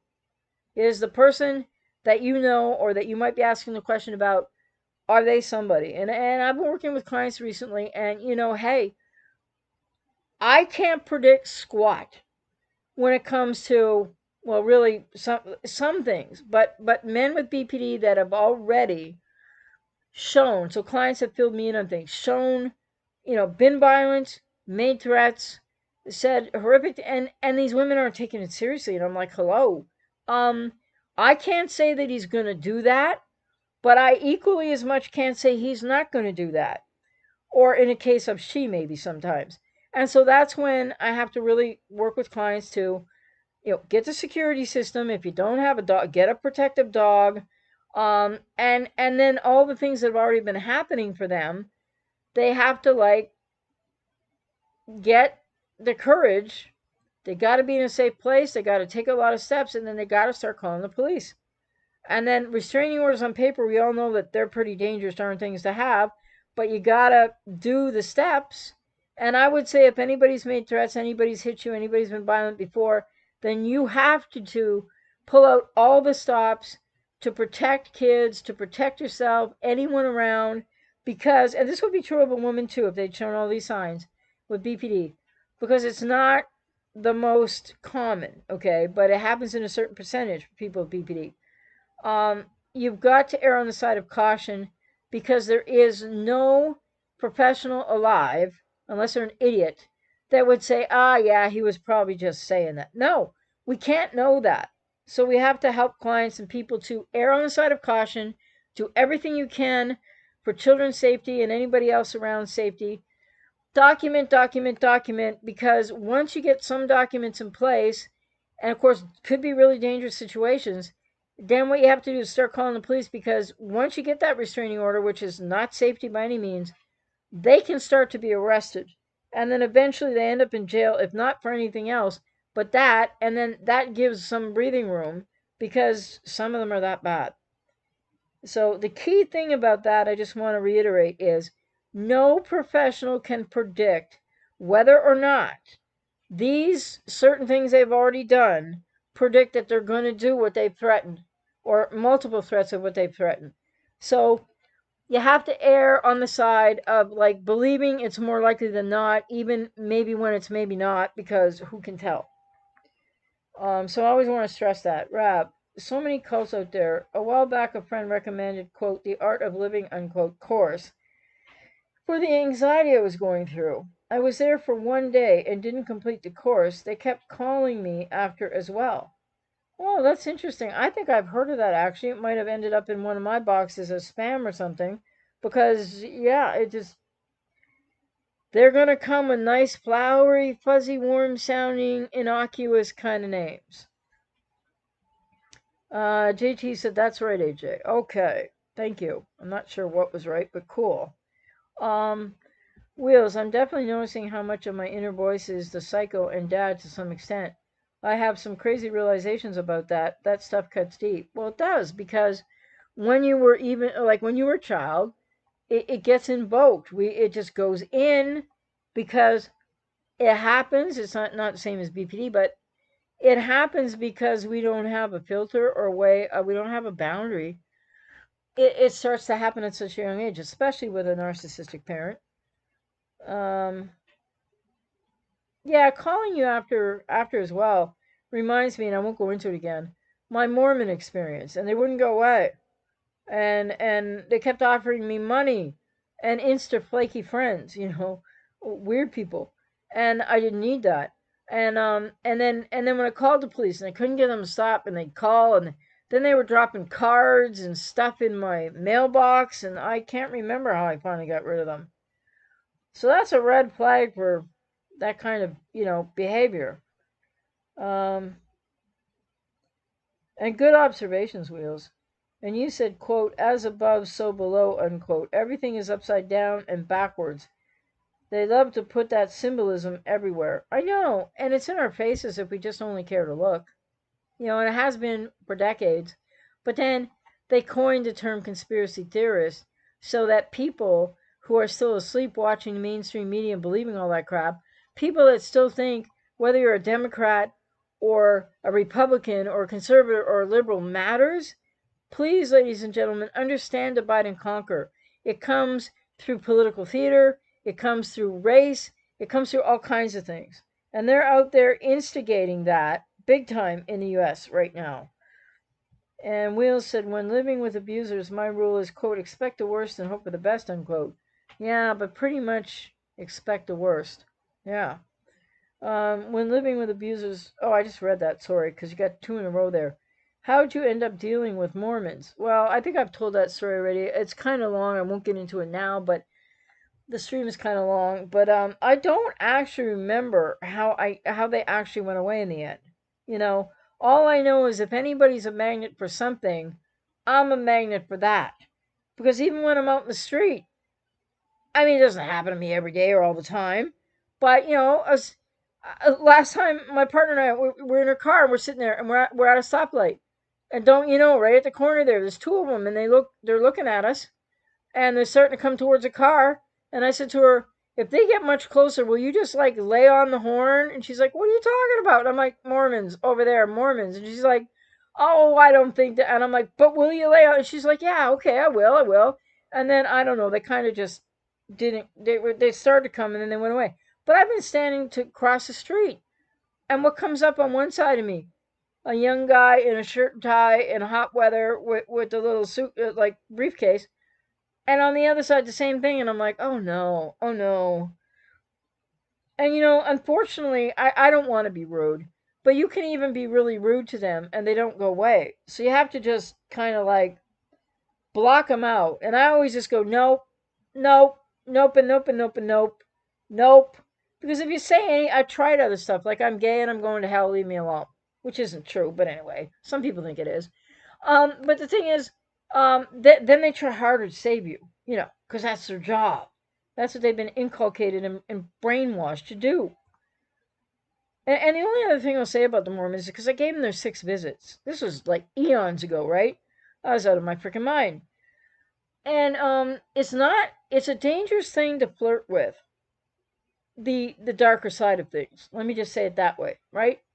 So I started asking them all kinds of questions, as I tend to want to do about lots of things, and it was really sad. It was really sad when these were young kids, right? I mean, I was younger then too, but I was still older than them. They're like in their early 20s, if that, late teens, and they're sitting there and they're trying to do what they've been told to do and brainwashed to do and trained to do and inculcated to do, and so they would be giving me these lines, right?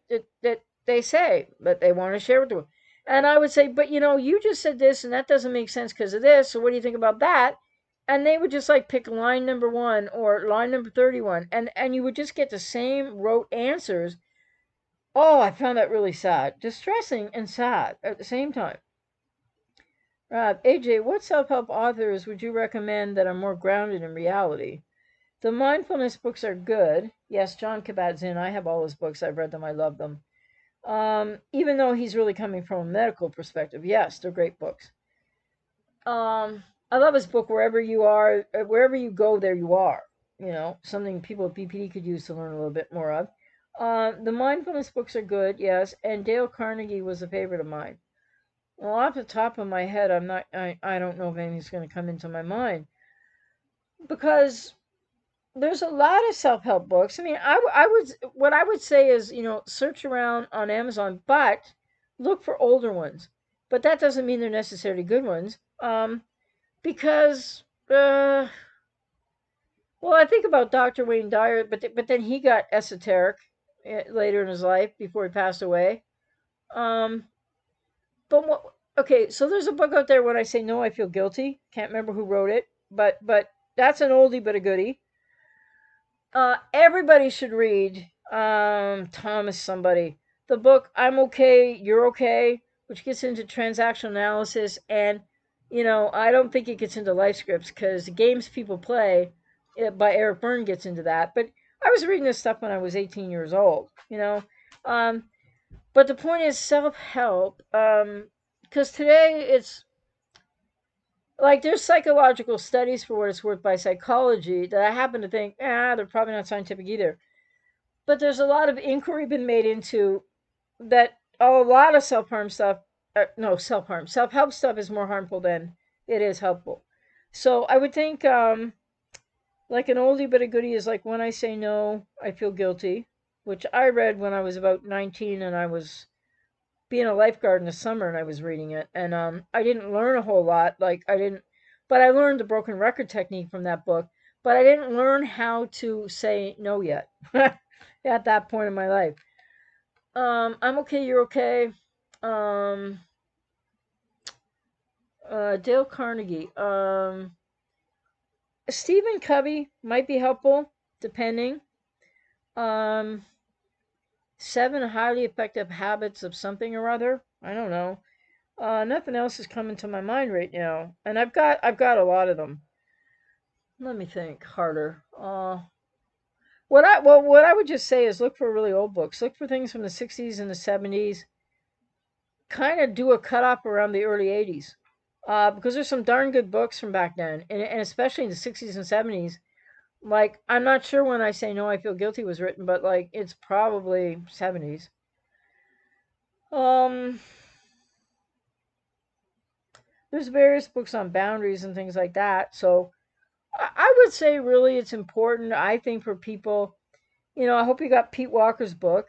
And with what you're dealing with, Rob, it's more helpful to probably be reading Pete Walker's book and to be reading things about codependency and recovery, and not Melody Beattie anymore because she was good, but it's old school. There's newer, better, more effective, for newer understanding of codependency as we have now.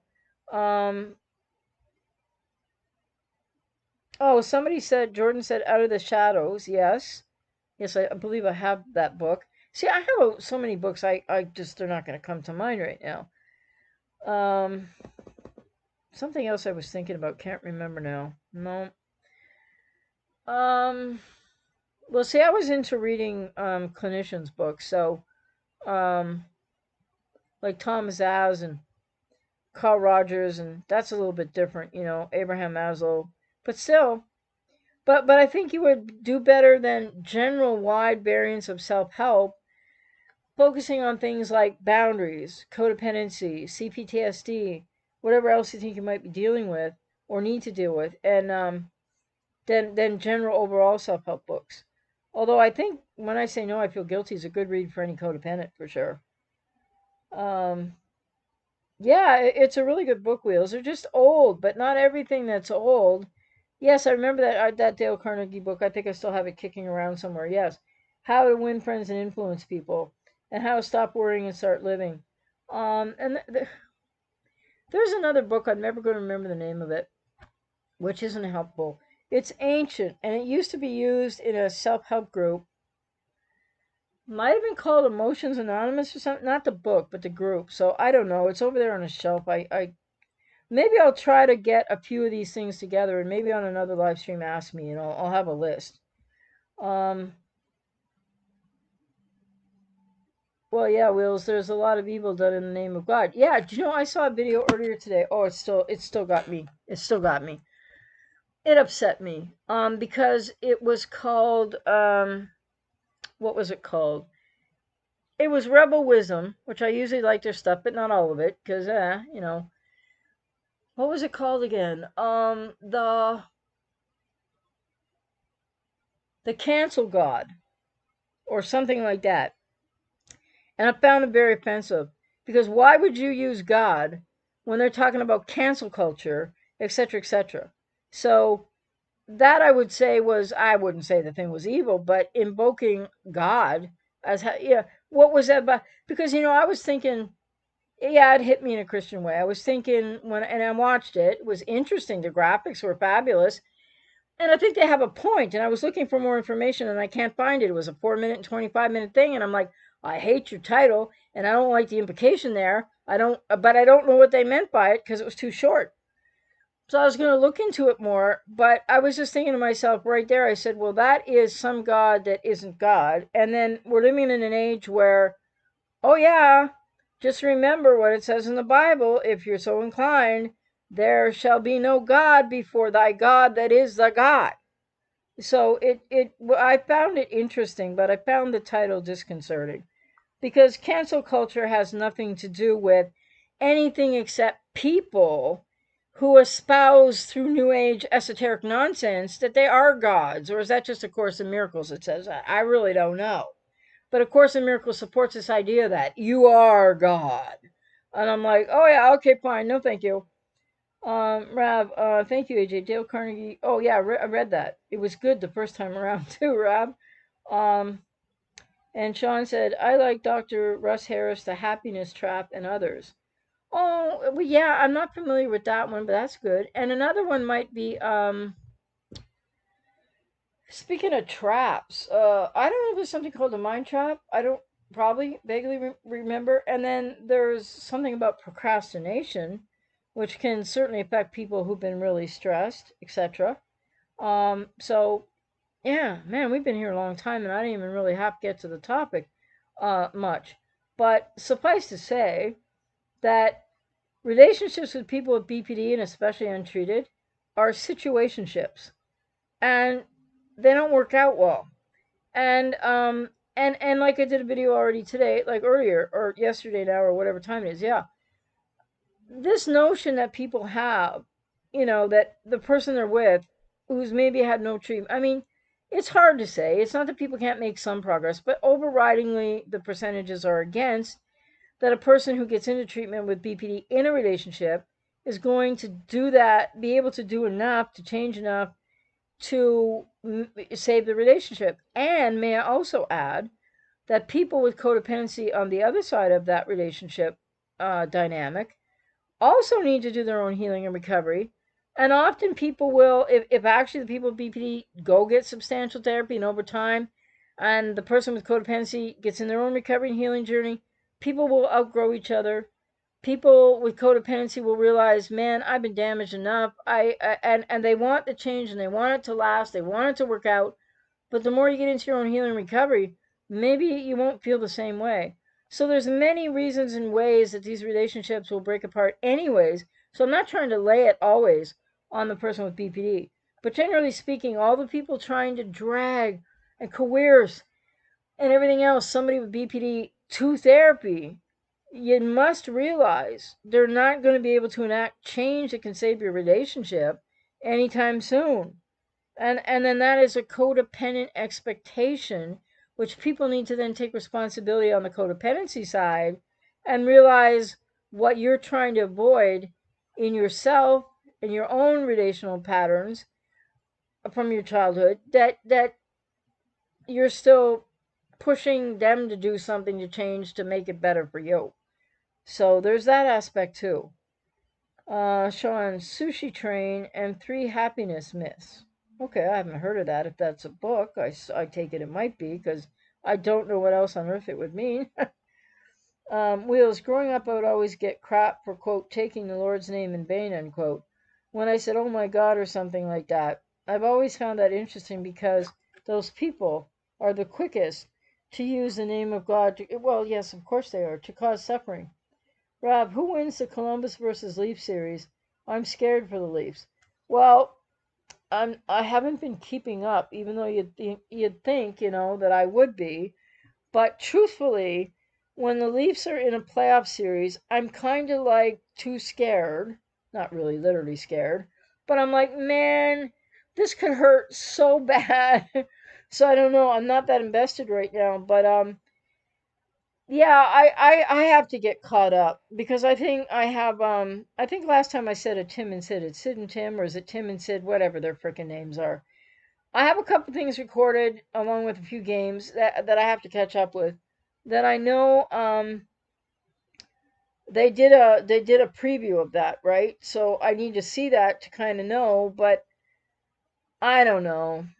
Put it this way, I would love to see Toronto at least get out of the first round, but I don't know enough about Columbus, and I don't know about you, Rob, but I think mostly fans approach it rather like if you're I don't know if you're an Argo fan, the Canadian Football League, but I've been that also because I love futility sometimes. I love me some futility. Um, in sports. So the old Argo bounce, as they call it, even though the Argos have won lots of championships in the CFL compared to what the Leafs have not done for the last 50 odd plus years. Um, I'm very nervous about it. And so I'm reluctant to invest is where I'm at as a Leaf fan. I will catch a few of the games, but yeah, it's like how do you believe in a team that for 55 years, or I can't remember because I was 9 when they last won the Stanley Cup in 1967. Somebody else do the math, I can't. But this 55, 6, 7, 8, 9, yeah, probably it's like 53 years or 52 years of futility suggests that they're not about to just get luck bound, puck luck bounces. So they're really going to have to earn it. And I still think they have a few more things, a few more spots that they need to shore up. And of course, they've got all that, what is it called? Cap issue with how much they're paying certain, like they have all the offense to go forward, but I still can't remember who our second goalie is, and then it depends what Freddie can do. But you can't rely on your goalie because I don't think as good as Freddie is that he's the kind of goalie that can steal you a playoff series, like maybe Montreal's goalie, whose name escapes me right now. So I don't know. I'm reluctant to invest. And Rav said, "You ever want to listen to good hockey podcasts?" Oh yes, I'm familiar with 31 Thoughts, and I love Elliot Friedman. And I saw him on something recently, like maybe the day before yesterday, on my phone, like Sportsnet thing, and I'm like, what kind of a beard does that dude have right now? What's going on? So it was interesting. No, but Friedman and Jeff Merrick, yes. I remember Jeff Merrick back from the Leaf Lunch days. Did you ever watch that? It was a little bit drab when Bill Waters was on it way back, but Jeff Merrick's come a long way since then. But no, Friedman, sorry, I really like him, and he's always got good insight, and I love that podcast. I just don't have a lot of time to listen to entire podcasts on much. Wheels, Psycho gets on me about that sometimes. I'd be interested to see what God would say about her tormenting and scarring me in his name. Something tells me he won't care about me saying, "Oh my God." Well, yeah, I mean, yes, absolutely. Rab, haha, his beard is huge. I know, almost as big as Joe Thornton's. Well, and I guess maybe it's because of the situation and I don't know, but hopefully, I mean, I guess they're going to go back on TV, aren't they? I know they're going to be in a studio, but I don't know who that's going to involve. And then they have to stand 6 feet apart and all that lovely stuff. But the other reason I haven't watched anything yet, to tell you the truth, Rob, is I'm a little bit like, it's when the whole kind of upside down world reality hits you, because it's going to be weird to watch without a crowd there. So, but I'm going to get over it, watch soon. I've just been really extremely busy. Tons of client work, and trying to do videos, working on other things, and of course trying to have my life, which is really good right now, and super fantastic. So um and I had a free, this is Friday, right? I had a free Friday. I do sometimes anyway, but because my partner is otherwise engaged with some family things, which are really best left to the family right now, because they involve some really heavy duty, sad, difficult times. So, anyway, I'll be catching up with her soon, actually. Maybe when the phone vibrated, that could have been her. So, anyway, I've kind of been here for a long time, so I wonder if anybody else has anything else they'd like to say. Um, Wheels said sixes and threes. Um, Not sure what the context is for that. I know it has something to do with something. Yeah. Um, And so I was just going to say that, thinking of, if you're, and people might not listen this far, I don't know, or skip along, but BPD, I'm going to have to do a video on that, since I didn't really get to talk about the situationships, which I'm not saying is original to me, because it was a commenter on one of my videos recently that used that word, and I can't remember the name, or I would say it right now, so I thought it was fabulous. But the social media masks that people with BPD are wearing, and how do you survive the BPD situationship relationship and or breakup, right? And this sort of, lots of people are using this new term about surviving it now. And really, it was long overdue, because that's what they've been using in terms of narcissists, is being a survivor and then becoming a thriver. I guess all that language will probably permeate into BPD speak as well. And Rob, that's my house number, Wheels. We're twin flames now. That's funny. Oh, jeez. Rob, you're funny. You should share your humor more often. I love that. So yeah, but with that, I'll just say that so yeah, make sure to give a thumbs up if you're so inclined. And look forward to doing many more live streams. And yeah, I'm going to say some stuff a lot of people don't like, but they have the right not to like it. So hopefully we can just agree to disagree, and they can go on their merry ways, or way, or whatever the case may be. And just know, I'm always doing my own thing in videos. And that's the only thing I can say about that. So anyway, as is everybody else, I take it, give or take, more or less, I think so. Wheels to Rob, your twin flames with the elites. God, I'm so sorry. Yes, because those numbers are important, and I do know kind of what they reference, but yes. Yeah, Rob, that's not maybe the best address to have right now. Although, there's a 6 in mine too, but only one. So, and no threes. That's a good thing. Anyway, so yeah, been a lot of people listening that might be quiet, and that's cool, and that happens, and hopefully something was helpful to someone. And I think that my opinion about BPD and empaths, that it's nonsense, that it's conflating things, that people with BPD do have grandiosity. It doesn't mean I'm trying to call them narcissists at all, and that they can get a real inflated sense of being maybe further along than they are, or whatever the case. And that can show itself in different ways. In relationships, as I work with clients, and as clients tell me, but as I know from the inside out with BPD. So the other thing too is, I really do see, especially in a blog community, it's huge. Probably there are Facebook groups that are huge the same too, but I hate Facebook, and I'm not gonna go looking for it. The reason I know about this stuff is clients mention things to me, and then sometimes I check on their behalf to know what they're talking about. So there are these large communities online in different areas, but there are also people with BPD writing online in different websites, and they're really not. Some people are doing great jobs answering questions with BPD, and some people are really not. And then it's this sort of like social media mask effect of persona. And the other thing too is when a lot of people with BPD, wherever they are, whether they've had treatment or not had treatment, wherever they are in their own individual places, many of them still can't really do actual friendship relationships in their lives, and they do it online. And so, okay, whatever that is, and none of my business what people are doing. But again, it tends to be in bubbles of validation and esoteric kind of bubbles, which is people's business, right?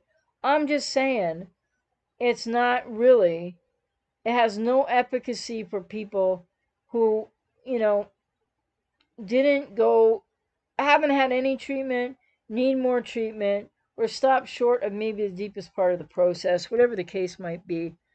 And so I know that my opinions on New Age and esoteric stuff, they're opinions, and I don't expect people to agree with me on that always, and I at all. And I know that people have a right to that. I'm not trying to say, so I address it for a reason, but then in a wider scope, what I would say about it is to each their own, obviously, right? And so people will find whatever they find through that, but I just think the sort of feel good, fuzzy kind of like lack of critical thinking that goes with it um, can meet with a lot of BPD magical thinking and or other kind of defenses or beliefs that maybe aren't really congealed within a healed and recovered person from BPD. So even if they've really vastly improved. So I think it's dangerous in that regard. But I'm not trying to say that, there's millions to a few couple billion people who probably are right up into all that and they love it. And so that's their right and privilege. I'm not here to say, I just give my opinion on it, and of course the empath narrative and the super empath, and that's not just with people with BPD, it's in general across the board. It to me looks like the invocation of special status victim. It's overcompensatory. It is empathy at you being used as a defense. It is not healthy empathy, and there's too much focus on empathy. Not that healthy empathy isn't, of course, a desirable thing and important for relationships, but so is compassion. And so, how come empathy is all the rage of every narrative? And I watched. I'll close with this. I watched a psychologist who I really respect, and no, it's not Grande or anybody like that. But and I watched his videos on empaths, and he did a whole series, and I'm like, well, God bless him, but like I still don't get it. So I still think it can be more harmful than helpful. And it might be different for different people.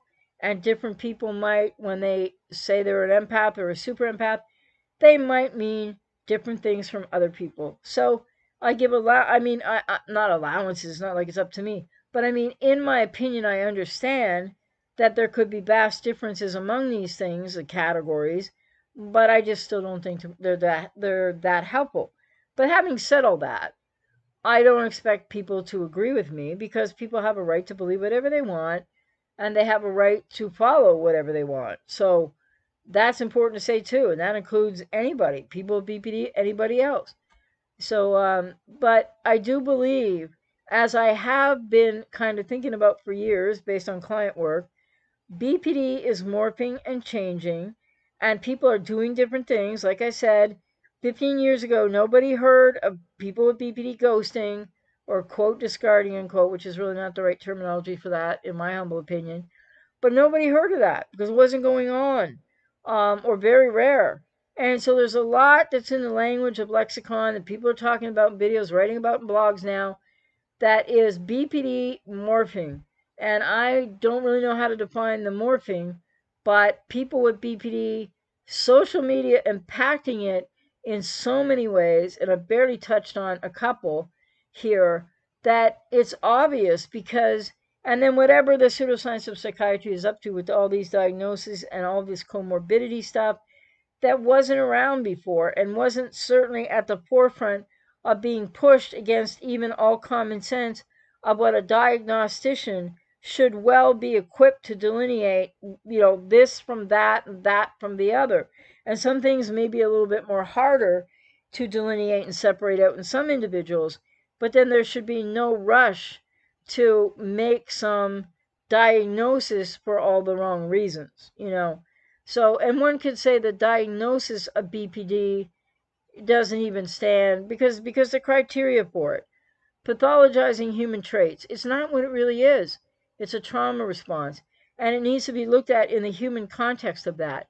But that still doesn't excuse behavior. And I want to say one other thing too, because people will accuse me of forwarding BPD stigma. Okay, so I've heard that a lot. I'm probably going to hear that some more. And yet I still get stigmatized because I had it and recovered from it. But the other thing is, pseudoscience of psychiatry stigmatizes it more than anything. And the next thing would be people with BPD with all these narratives online, overcompensatory, defensive, whether they realize it or not, super empath, oh, extra specially intuitive more so than other people, superpowers. Oh, the other thing was that BPD brings all these gifts. Well, I'm not saying, like, people with BPD can be very intelligent.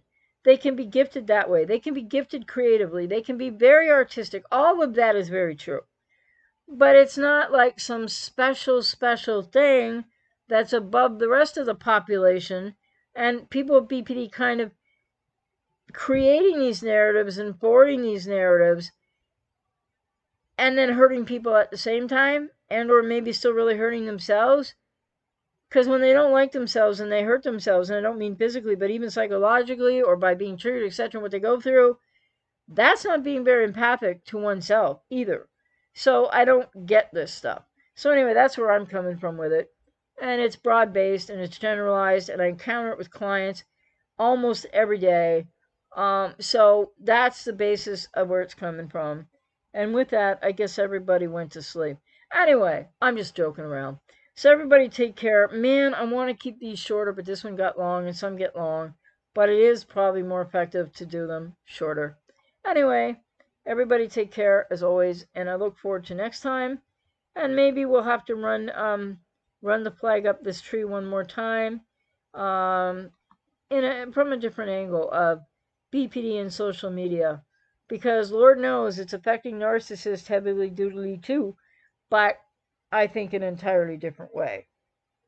So yeah, with that, I'm off then. So good night, everybody.